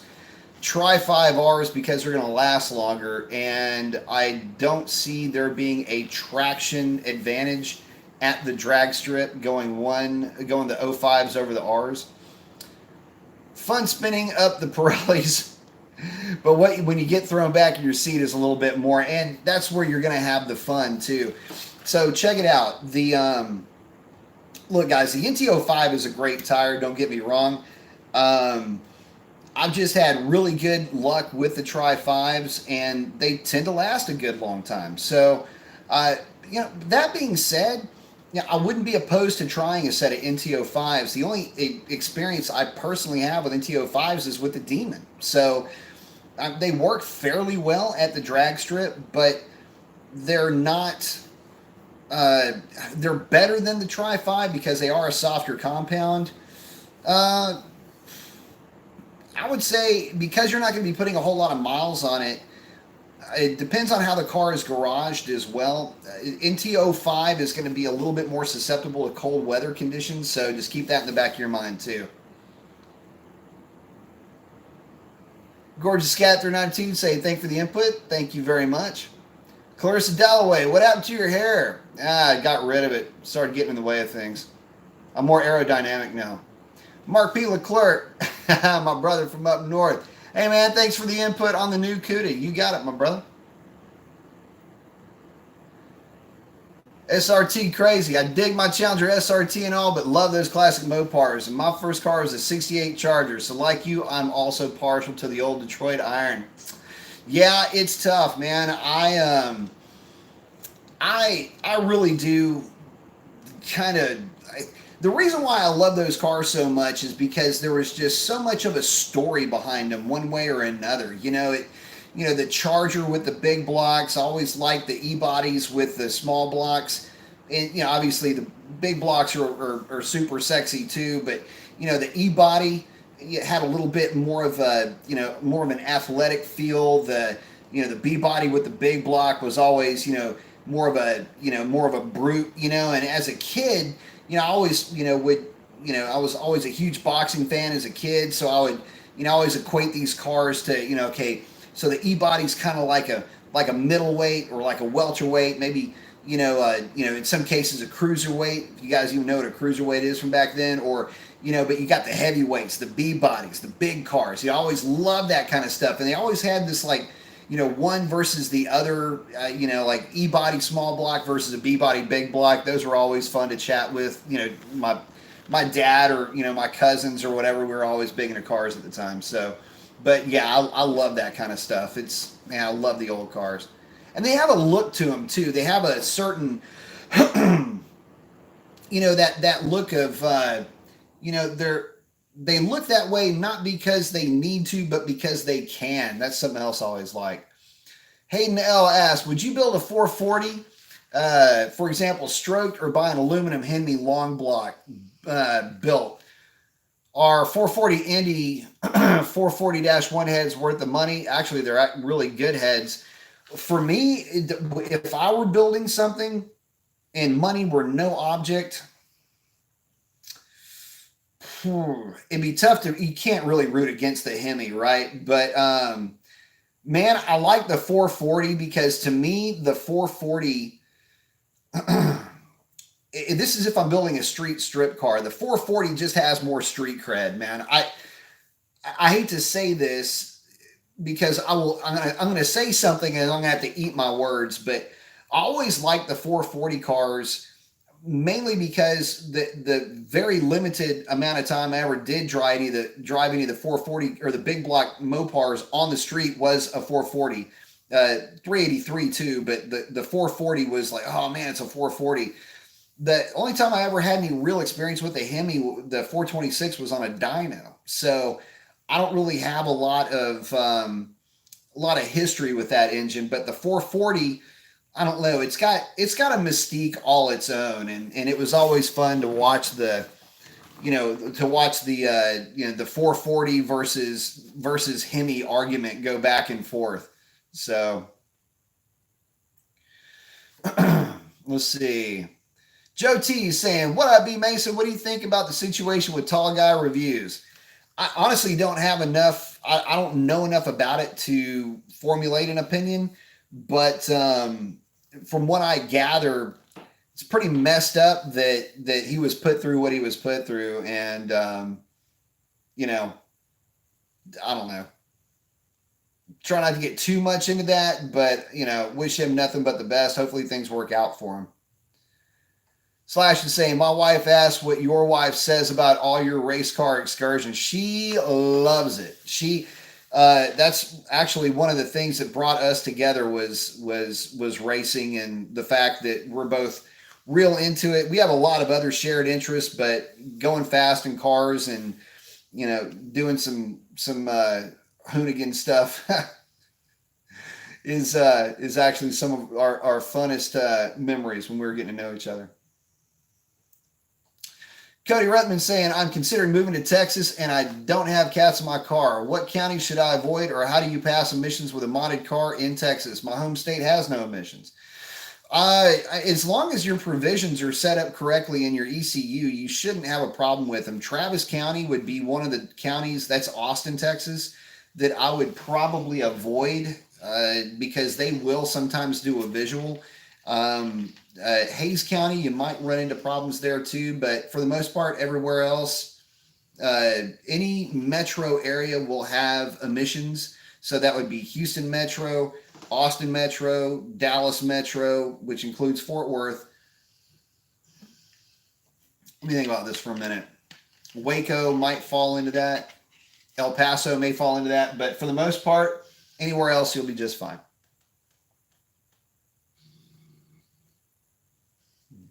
You hear Torque over there snoring.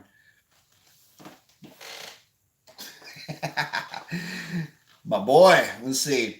Justin Baker saying, wish he still has 79 Camaro. Lost one race in that car the whole year I owned it. Fun car. Those are actually really cool cars. The value's going up too. Or my old 2002 Camaro that had a Whipple. Miss selling. Yeah, I know, man. I miss my car once in a while. Poster 2 saying, thanks for your input. Love the channel and the format you have answering questions on these live feeds. Some of the other YouTube Mopar focused channels have just been insane recently with drama. Oh, man, tell me about it.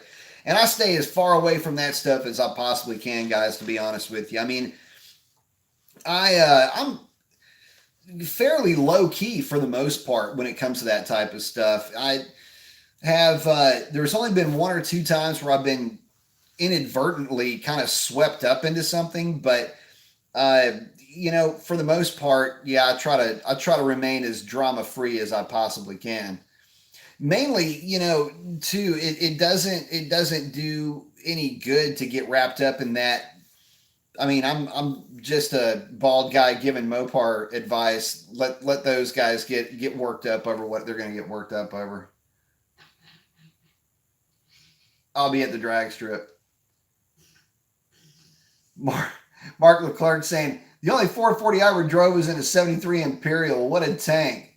Dude, I'd love to have a 73 Imperial. That is a freaking sweet ride. SRT crazy. I love the E-bodies a lot too, and always wanted an AAR or 71 CUDA with those cool fender gills, and the grill is my favorite. That is a good looking car.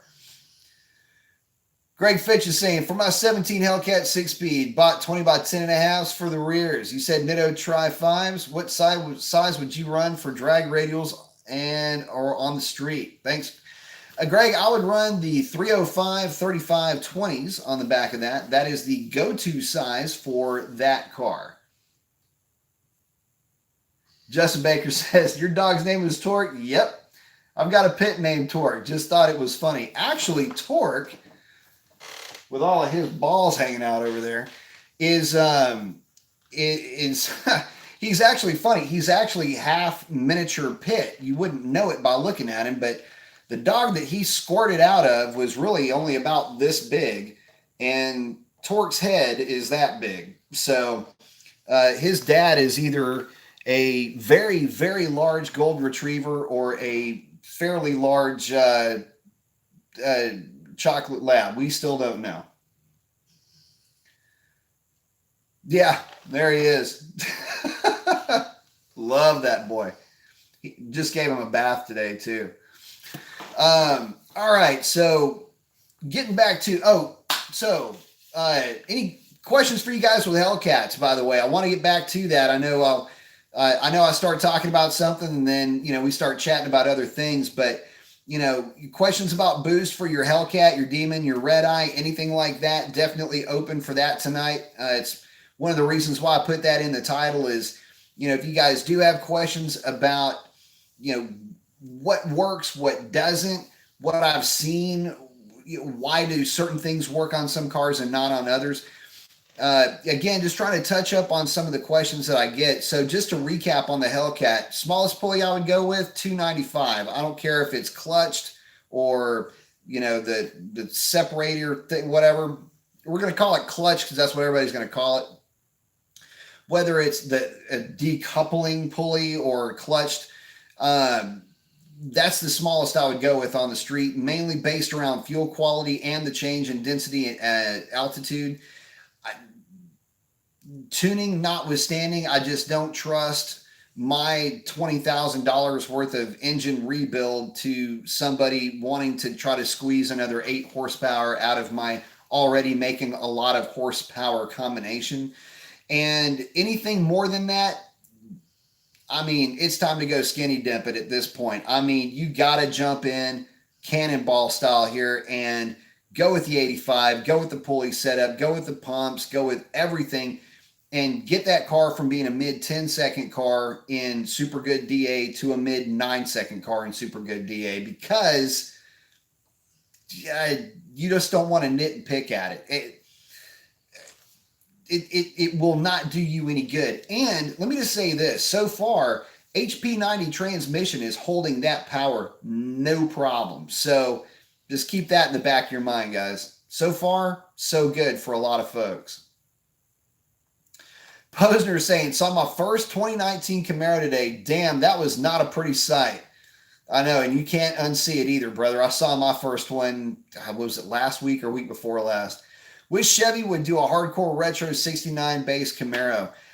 I would think that they would have maybe tried to go that route. But the thing is when Chevy has tried to go retro, it turned out to be kind of cartoonish. I mean, look at the SS as your best example of that. When Chevy does their own thing, they do a really good job at it. But man, I got to tell you, I just don't want to see.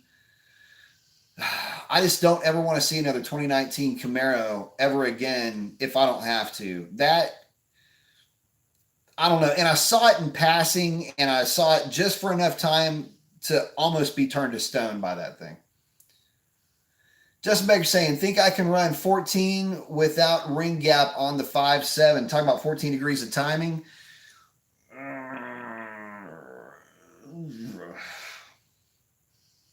Does that answer the question? I would say, yeah, begrudgingly at that boost level. I think you could, but again, brother, it's fuel quality, man. But yeah, 14 would be the absolute max limit that I would want for now. That would be the max limit. You go with a different camshaft, you're going to need to bump that up a little bit to take advantage of the lower dynamic compression in the cam, but yeah, for now, I think you'll be in good shape. Let's see. Actually, you know what, Justin, man, do this. Don't go above 13 on that truck. Just be on the safe side because it is a truck. And the newer trucks are kind of heavy. So don't go above 13.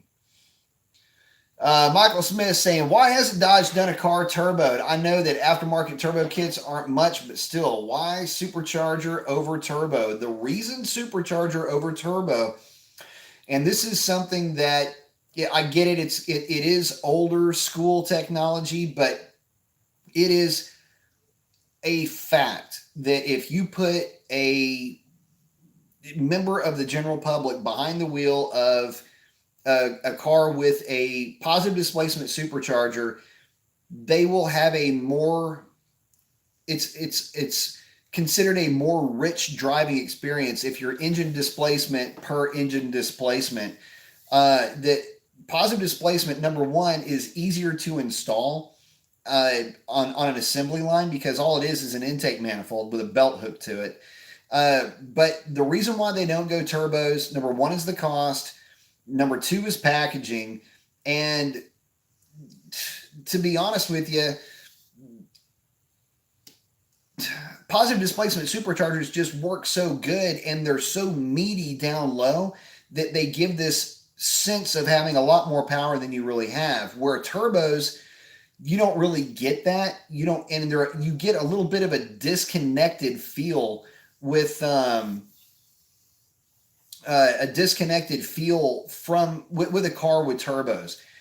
Their turbos are not as much of an endearing thing as people would like to believe when it comes to factory turbos. Now, you start talking about like a Mark III or a Mark IV Supra that's got a big turbo on it, or a 4-cylinder with a big turbo on it. That's got a lot of pizzazz to it, because it's like, wait for it, wait for it, wait for it. Oh shit! And then it goes crazy, right? But factory turbos, you get into the throttle, there's a little bit of a lag, and then they just kind of start making power. Yeah, they're just not as exciting to drive as a positive displacement supercharger. So hopefully that worked. It's ease of installation and cost, basically. See, Greg Fitch, I used to restore 70s Trans Ams. Best one, 76 with 455 and a 4-speed. Yeah, lazy rever, but fun. Say QA1 suspension, advertising carbon fiber drive shafts and Mopar mag. Your thoughts? QA1, yeah, apparently that drive shaft is supposed to be pretty darn good, but for $1,700, it makes it kind of tough to justify. That being said, they are good. I've always had some reservations about carbon fiber drive shafts, but the two good things about carbon fiber: one, if it breaks, it just makes a mess. It doesn't tear up the bottom of your car. And but two, and probably more importantly, I just never felt like they were as durable as the aluminum drive shafts. But the manufacturers of those drive shafts will argue that that is not accurate. Heat, though, is what can damage those drive shafts, and the proximity that those things are in with the X-pipe on our cars, I don't know, just not really a warm and fuzzy feeling about those.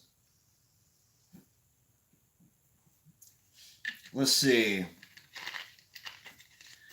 Sherrod Nelson says, I went against your advice and boosted an 18 Hemi 392, and the tune is still not right. I am not surprised. Not in a bad way. It's tough to get them right. And here's the other thing. The car will keep responding to timing and fuel. It just will. And it will keep making power right up to the point where fuel quality does not allow it to make power, and then bad things will happen. So, yeah, just keep working with them. I'm sure they can get you straightened out. I don't know who's tuning it, but if you get to a point where you need to completely switch gears, give Alex a shot over at Pikes Performance, and he can get you squared away. But it ain't gonna be cheap. Hemi Chrysler. Oh, he's talking to Mr. Posner over there. Let's see. Justin Baker asking, can I HP 90 swap the RAM? I don't know if that... so I've heard that there is a kit coming available for an HP 90 swap. I don't know when that is coming, but the HP 90 swap, I can almost guarantee you, will require a drive shaft. So just keep that in the back of your mind. But I would love for there to be a way to do that swap. Here's the only problem with that, though.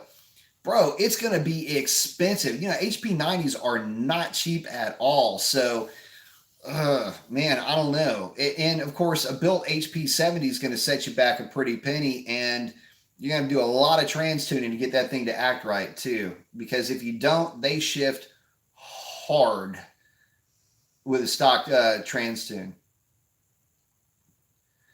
Michael Smith saying, can't wait to see how ugly the mid-engine Corvette is going to be. Actually, I've seen pictures of it, and it's really pretty.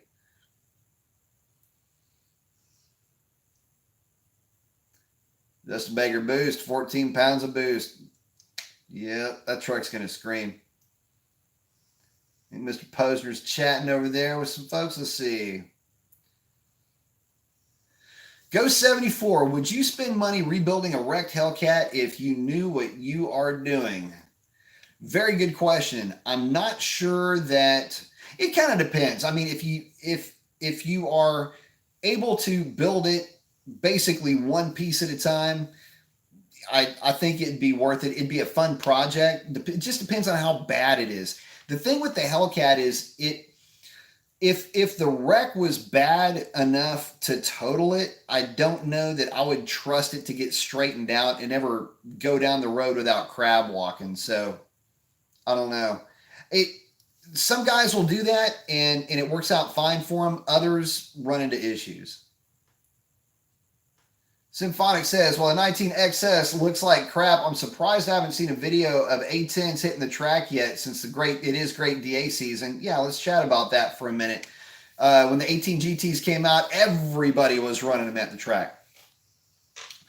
So here's the thing. I don't see that many Camaros, the NA guys or the ZL1s at the drag strip. And of the Camaros that I have seen at the drag strip, the predominant number of them have been ZL1s, at least in recent memory. I know that there was one time where there were a few SSs at the drag strip, but for some reason, either my brain is not recognizing them as being on campus or they're just not there for whatever reasons that there are. I think one of the main reasons why those Camaros aren't going to the drag strip is because they're afraid they're going to get a mud hole stomped in that ass by either a Challenger or a Mustang. Just my 2 cents. I'm actually shocked that I haven't seen any A10s going down the drag strip pop up in my feed. I would love to see how that car is running because, I mean, I was out there saying that car is going to be what dethrones the Mustang, if any of them will, in terms of trap speed in the quarter mile, because that Mustang with that 10 speed, fifth gear is, that's like the second best thing since sliced bread for that car. So if it's that great for the Mustang, how could it not be that great for the Camaro? But yet, where are they at? I cannot believe somebody isn't just going ape, over that car on that deal. Justin saying he's actually only running 15 degrees of timing. At that boost level, that's okay. Just remember, you got a truck and you got to bring that timing down a little bit to account for the weight. Chrome Moly versus aluminum drive shaft, G-Force versus DSS. I'm going with DSS because it has the CV joint. I like the idea of running at least one CV joint with these cars. If it's my car, obviously I prefer a Chrome Moly drive shaft because you can go a lot smaller diameter, which would be preferable over a 4-inch aluminum. That said, in looking at my car, it looks like I've got plenty of room for that 4-inch. So we'll see. As long as there's no vibrations at speeds that I will need it to not be vibrating, then I'll be in good shape. Go 74. Why did Dodge get rid of Ram? Actually, that was a marketing decision to separate the brands at FCA. So Jeep has its own brand. Viper has its own brand, so to speak. It's still a Dodge Viper, but Jeep has its own brand. The Dodge did separate for marketing and for brand recognition reasons. Zephyr R&D, is there a plug-and-play tuner that you would recommend for the 6.1 NAG1 car that would check all boxes? Or is there something that's far better done at a shop on a dyno? Honestly, I would go with HP tuners and just leave it at that. Now, that being said, if you're not looking to go too crazy with tuning, you can always run with a Trinity and get kind of there. But you really need to have that thing on a load-bearing dyno to get the most out of it. Justin Baker saying, I think that question was mixed up. Yeah, I was trying to figure that out. What I asked was, what do you think it will do 14 pounds of boost on E85 if I didn't gap the rings, and what timing would you be at? If it's me, if you don't gap the rings, I would probably not go above, I don't know. 14 pounds of boost on E85 with that setup, you could probably get away with about 15 or 16 degrees of timing. I get a little bit, I would want to walk into that though, because the trucks and Durangos, by the way, we're talking about a heavy package, and you don't want to get overly aggressive with something that is that heavy, because the weight of the truck equates to mechanical load physically inside of the engine. I would want to have it loaded up and see how it's going to react, but realistically, I mean, 14 pounds of boost on E85, probably 16 degrees of timing, actually, if I could get away with it. But I just would want to see it on a loaded dyno before I could really make that determination. Tell you what, hold that thought, guys. I'll be right back. Hang on.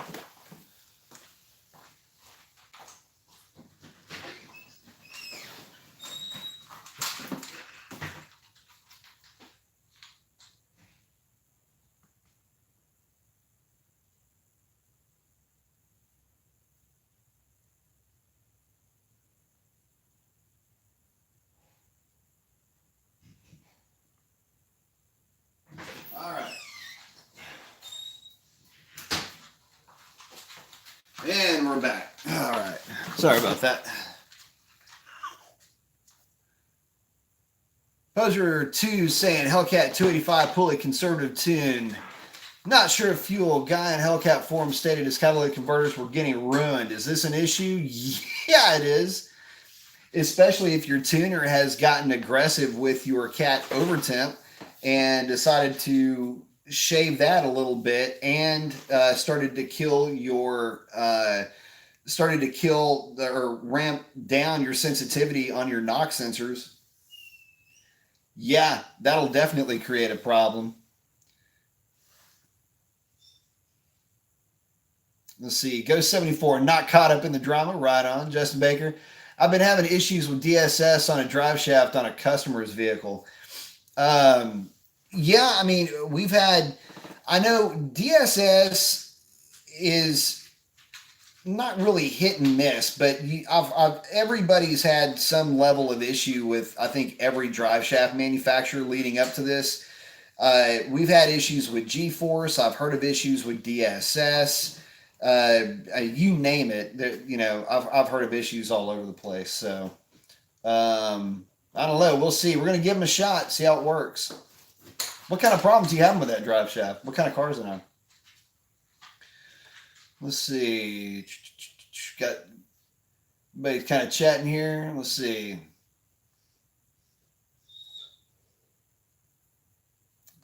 Uh-oh. I got to let him out real quick. Come on, baby.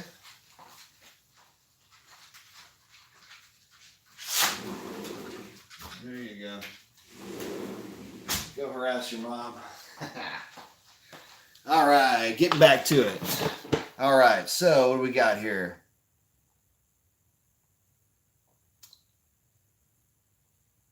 I think y'all are chatting, got some chats going on. I like it. So, a lot of times, we're getting back to that question about the 285 pulley that Poser had put up. That 285 conservative tune, and again, yeah, not sure of fuel. One of the issues that you run into when you start pulling these cars is you're going to run into problems with. You're going to start to run into problems with false knock. That's the first thing that you're going to start seeing pop up. And what I would suggest is, if you're going to go that route, a cat delete probably is going to be in your near future. I have seen a set of metal substrate catalytic converters get melted before. So I just take that for what it's worth, brother. I don't want you to think that, I'm saying that you can't do it, but I've seen a bad tune literally take a set of metal substrate catalytic converters, and they looked like they had gotten hot and the end of it just kind of folded over a little bit. So yeah, it was kind of a bummer. Posner too, thank you very much for the contribution, man. I appreciate that a ton. It says, thanks for the info, B Mason. Keep doing what you're doing. Love the channel, man. I love doing it. I appreciate you too, man. Thank you very much for being a part of the show. Let's see. Justin says that DSS was vibrating. It took out 2 rear diffs. Damn, 2015 Ram single cab, 8-speed with a 410. Yeah, hopefully they can get that right. Hey, do me when you get that thing in, check out the U joints and see if they are consistent with the preload on them on both axes. One of the issues that I ran into with this drive shaft that I got, dude, this is no kidding. You could, it's boxed up now. I can't show it to you. It's all taped up, but get a load of this. That U joint was so tight on one of its axes that I could take the U-joint and prop it up against the wall and the U-joint wouldn't move. I'll take that a step farther. So let's say you're reaching out your hand to shake somebody's hand. If you were to grab the end of that flange and shake it, like shake the shit out of it like it owes you money, shake it, it still wouldn't move the flange. You had to actually torque your wrist over. That's how much preload was in that thing. So yeah. But let me know. I was just curious if it might have been a bad U-joint. I've heard of that happening with some of these aftermarket drive shafts. Oh, and then the one that was in the car, sealed U-joint, was puking grease underneath my car. Not much, but I mean, come on. Anyway, Ghost 74 says, my buddy has an Impala SS and he said he beat a Challenger Hellcat. How should I respond to that? You need to remove him from your buddies list because he is lying to you, which means he'll lie to you about other things.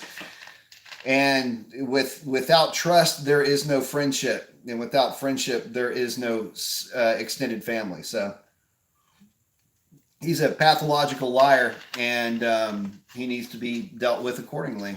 But get him help. He's still a human being, and he deserves the love. Scott 426, what is up, B Mason? What is up? Stephen Kennedy, beep, beep. Hey, y'all, thumbs up. I like it, definitely. Justin Baker says it has a CV joint on one end and a U joint on the other. Yep, that's same as on the Challengers and Chargers. I tell you, it's weird just how bad that U joint was on this other drive shaft. I had never actually seen a U joint like that was brand new. Typically, if I saw something that was bad with a U-joint, they're just bad because they were flopping around in there. So, let's see. Greg Fitch. Oh, my goodness. Thank you very much for the donation to the cause. I definitely appreciate that very much. Man, I appreciate that. I don't know what to say. Thank you very much, though. I appreciate it.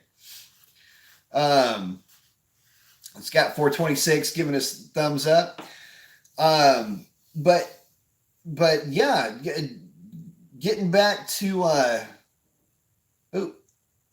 Greg Fish saying, thanks for the Hellcat info. Absolutely, anytime. One of the things, speaking on that, Greg, one of the things I really want to try to convey to folks out there with the Hellcat is, you know, they're such a cool car. They're such a special car. They do have a lot of potential, but that potential needs to be taken with a certain grain of salt because there's a couple of things working here at the same time. One is the desire to, you know, hot rod our cars is what, you know, it's kind of what drives us. But the thing is that they keep responding so well. The more boost you throw at them, the better that they run. But the issues that I've seen over time with fuel quality, for example, or with just basic engineering tolerance stacking and everything else that comes into play, especially when the DA start to drop with these cars, if you try to get greedy with them, that's when things go wrong. And if you come into modding one of these cars with the right mindset, and realistically, to be frank, with the right war chest behind you, you can build a car that you could realistically drive cross country and never have to worry about it. The best example I have of that is Racer X's Charger. If you guys don't know Racer X, check him out on YouTube. Racer X, he's got the black Bravo package Pikes Performance build. 309 gear, pulleys, E85 pumps, and a killer chiller, and the car is going to be running mid nines, runs consistent 6.2s in low DA. But to put things into perspective, that car is as drivable as a stock car, yet makes about 1,000 horsepower. So, you know, you can do it, but you just have to realize that there's a lot that goes into making that package work as well as it does. And if you try to piecemeal the performance gains on a Hellcat, you're going to wind up being much less satisfied in the long run, because for each gain that you try to get, there's an even farther diminishing return. If you go with pulleys, long tube headers really aren't going to help you, and an intake, you might not get anything out of that either. So again, it's one of those things where if you put the time and the effort and the money into the build, you can get a really fast, very reliable car. But if you try to piecemeal it together, you can end up actually costing yourself a lot more in the long run. Let's see. Oh. See, Ghost 74 saying, yeah, I'm tired of him talking crap about my V6 Challenger like he has to be better than everybody else. Yeah, it's, yeah, I hear you. I know what you're talking about. Everybody's got that.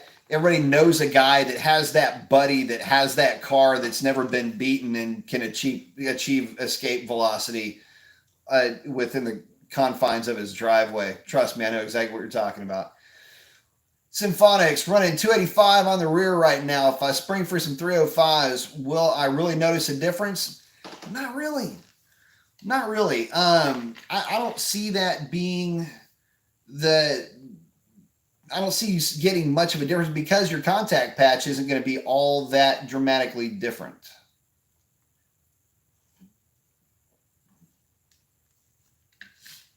Let's see. Dominique S says ZZ Performance out of Michigan builds 03 to 05 Impalas. SS is 10-second car tuning turbo kit. Yeah, no, there's a ton of 10-second Impalas running around out there. Be surprised. The old what was the designation of that one? I say a ton. The problem with those, you're talking about the front wheel drive cars, the transmission likes to blow up in those things. In fact, they like to blow up when they're stock. Ghost 74 asks, what do you think about the wide body red eye Hellcat? I personally am not a fan of the hood, but 797 horsepower is no joke. That is correct. I don't know. The hood's grown on me quite a bit. The wide body in person is a whole lot better looking than it is in print. I will tell you this, though. 797 horse is good.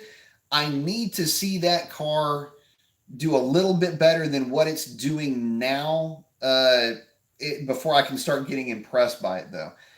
Hellcat's just such a hard car to beat for the value in terms of being able to run 10s.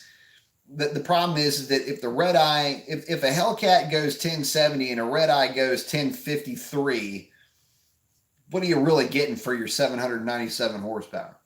Or out of that 797 horsepower? Just to make fuel quality, I use the same place every time and test the E85 every time. I always get 87 and I love it. And that is sage advice, guys. If y'all are thinking about running E85, what Justin does is the right way to go about it. You got to test it every single time you get it. Doesn't matter. You can't let it slip one time, because that one time you let it slip can be the one time that you blow your car or truck wide apart. Let's see. Frankenstein Hemi says, I've driven my 426 stage 4 cam across country, no problem whatsoever. Absolutely. Get the right 426 trucker and it'll be just as reliable as a stocker. Just make sure, two things for you. Frank Steinhemme, number one, make sure you are checking your oil often. Make sure you are changing your oil often. And that just comes from experience with that stroker combination. Keep it checked, keep it changed. Make sure you run make sure you run a catch can on that combination too. Just Beck says, what do you think about this? 2012 Ram 1500 NA Hemi with Hellcat injectors on E85 won't start when cold. Tried everything in the tune that I can and think it takes 6-7 times before it starts. How cold is cold? I would probably lean it up just a little bit on startup. The cranking modifier, I think I would bring that down. I think that's what it is in that portion of the tune. Bring it down a little bit, but keep in mind, 85 is a train wreck. That's one of the main reasons to start when it's cold, and that's why you've got to change oil often on E85. The other one would be check. Let's see. Let me go back through and read this. Make sure I get the information that I need. Won't start when cold. Tried everything in a tune I can think of. Takes 6 to 7 times. Start up in rich. Maybe pull a little bit of fuel out of that table and try that and see if it helps. Sometimes pulling a little bit of fuel out of it will actually help it start easier. It's tough though. Like I say, E85 can be a real pain in the ass on a cold start. Go 74 saying that SS is bone stock. Yeah, it sounds about right. Posner 2 says, like to hear your thoughts on 309 versus 262. He's talking about the rear gear set, Hellcat on the street for doing pulls. I've heard 309 for stock, but I'm modded with, exactly fill in the blank here, horsepower, stay 262. Here's my thing. A good way to explain the difference between the two gear sets is to give you my impression of the Demon versus my car. To be perfectly honest with you, I didn't really notice much of a difference just driving the two cars around. If you took my car and then a stock Demon, which comes with a 309 gears. Aside from the fact that the Demon was a little bit livelier under partial throttle, that's really it. Now, if you were talking about highway pulls, really the 309 is great for everything above 45 miles an hour, 50 miles an hour, if you're just playing around with it on the street and under partial throttle. I am riding the fence right now about going with a 309 gear with my car, more for the entertainment aspect than anything else. If you're taking your car to the drag strip or you're doing really any type of half-mile events and you have an aftermarket drive shaft, just remember that you're going to be spinning that drive shaft faster for any specific mile an hour that you're going. So vibration could turn into a potential issue there. But you know what? If you're not, you're just out playing around with it, having fun with it. I would say, God, I'm wondering why I haven't already got a 309 gear on the way. Sometimes I can talk myself out of something that would be a lot of fun. And for what I use my car for, the 309 gear would fit in really nicely with kind of the plans that I have for Revlon. So, which is going to really entail not doing a ton with pulley combinations, mainly sticking with the stock pulleys and just seeing what I can get out of her. But I am really attracted to that 309 gear. If I do get a 309 gear though, I am going to make changes to the transmission tune to account for it. So I'm going to ramp up line pressure a little bit, speed up the shifts a little bit, and extend the RPM range a little bit for fuel cutoff so that I don't run into a problem with shifting. But just in terms of driving the car around on the street, the 309 is a bit more lively. With a tune, the 309 gear would probably be better on the drag strip. The reason why I say with a tune is without the tune, you're going to go into cat overtemp sooner with a 309 than you will with a stock 262. So you'll be quicker through the eighth, but you might not be that much quicker through the end of the quarter mile. That's the reason why, is because I have a feeling you're going to go into cat overtemp a little bit earlier than you will with a 262. Scat 426 saying I would be down with a base red eye with 309s. Too much money though. Yeah, no kidding. So the one that I priced out, by the way, my base red eye with 309s was $79,000. Yeah. So hoods up. Kay Jones is saying, hoods up, steam clean those engines. Keep them clean. Zephyr R&D saying, local guy has a Hellcat with 15-inch, let's see, F&R conversion, uppers and lowers, bar tune, 85 killer chiller, fuel pumps and injectors, no cat, straight pipe, and ran a mid-9 at 5,500 DA, even beat Demonology and DFW. Actually, there's a lot of guys. So to get into that, by the way, the 2.4 that the Hellcats, the 2.4 supercharger that's on the Hellcats, from what I've seen, is more efficient than the 2.7 that comes on the Red Eye and the Demon. Just saying. Greg Fitch saying, Dodge claims 717 on the new Hellcats because of the new hood. I can't believe it. I find it difficult to believe as well. With the headlight open and the lower intake works so good that other hoods could do that. Thoughts? I find it hard to believe. I don't know how you're going to get 10 horsepower out of that system. It bewilders me, especially when you consider there's guys like Paul Racer X who still runs his stock airbox making 1,000 horsepower. So I don't know how. The only way I can see that, Greg, I'll be honest with you, brother, I have a feeling that's gaming the system a little bit, because you've got an open element air filter that's being hung out there on an SAE test. The problem is that you can't replicate the hood in that test. So I have a feeling that the fact that you had, as opposed to an enclosed box attached to the snorkel, that you've got an exposed element air filter in the dyno cell might have attributed to some increase in power that way. I've seen that on the dyno before, where say somebody's got a leg maker or a B Woody intake that does make a little bit more power on the dyno, but that power doesn't translate to the drag strip.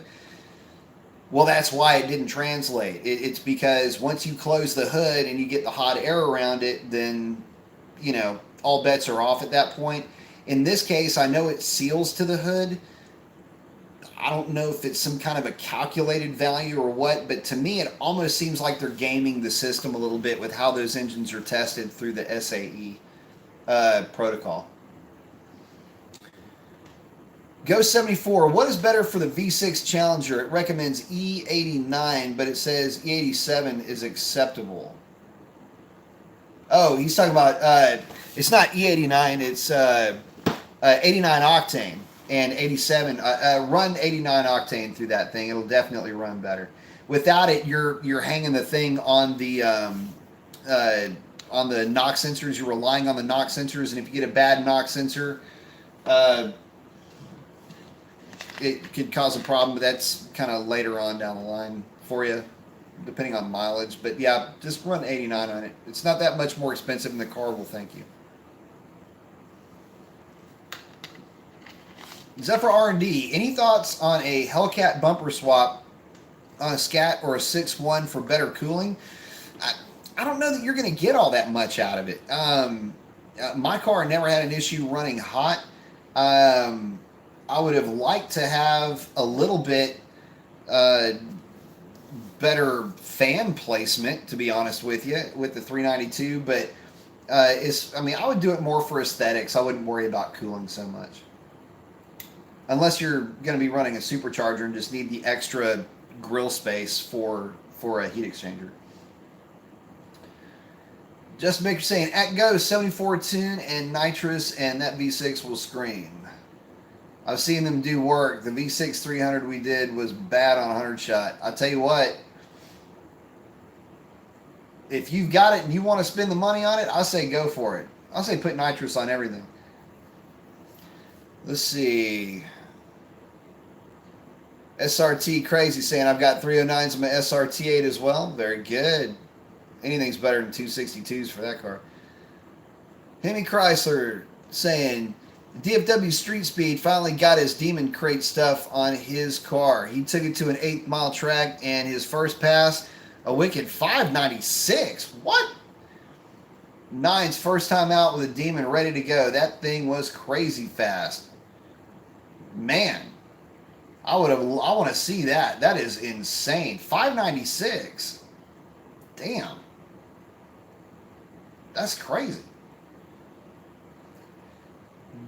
Let's see. It's telling at Ghost, have your tuner play with cam timing. Yeah, you're probably going to want to retard timing on that one. Let's see. Hemi Chrysler, it's on his channel. I need to check that out. And Justin Baker saying at Ghost 74, yeah, 91 or 93 would be even better. I agree. And at Justin Baker, it should be good with your Tyranny. Cool. I like it.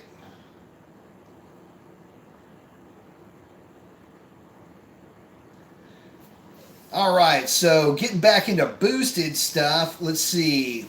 Talked about the 392. Talked about the Hellcat. Can't skate out of here without talking about the 5.7. Guys, I can tell you this, 5.7 is actually really nice on boost. The 5.7 with the E4 supercharger or with a Whipple is actually a really stout combination. The cool thing about it is that if you pick up a 5.7 on the used market and go with that supercharger, you'll actually have a little bit more power than a 392.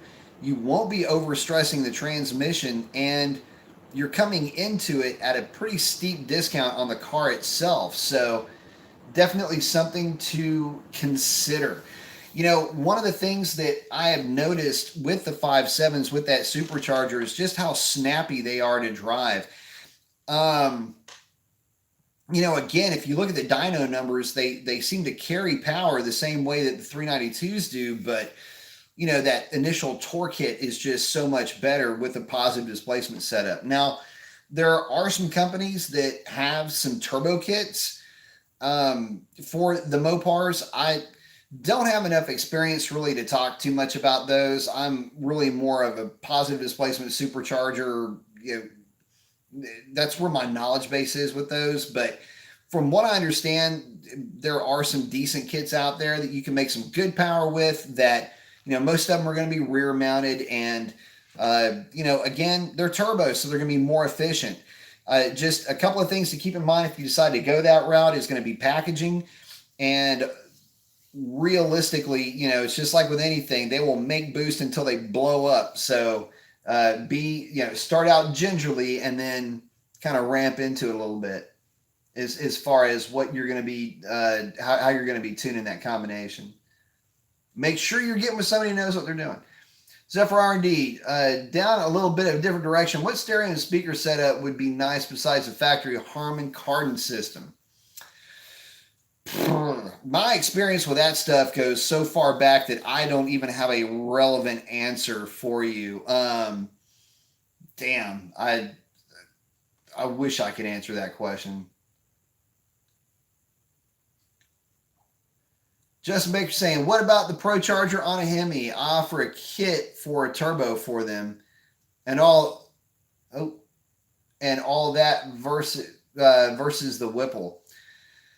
Well, yeah. Okay, so if we're talking about a 5.7, yeah, you can go Pro Charger. The only downside to that is that's a 5.7 with a Pro Charger. I would much rather see a 5.7 with a positive displacement or a turbo on it, because I think it's just going to be more fun to drive.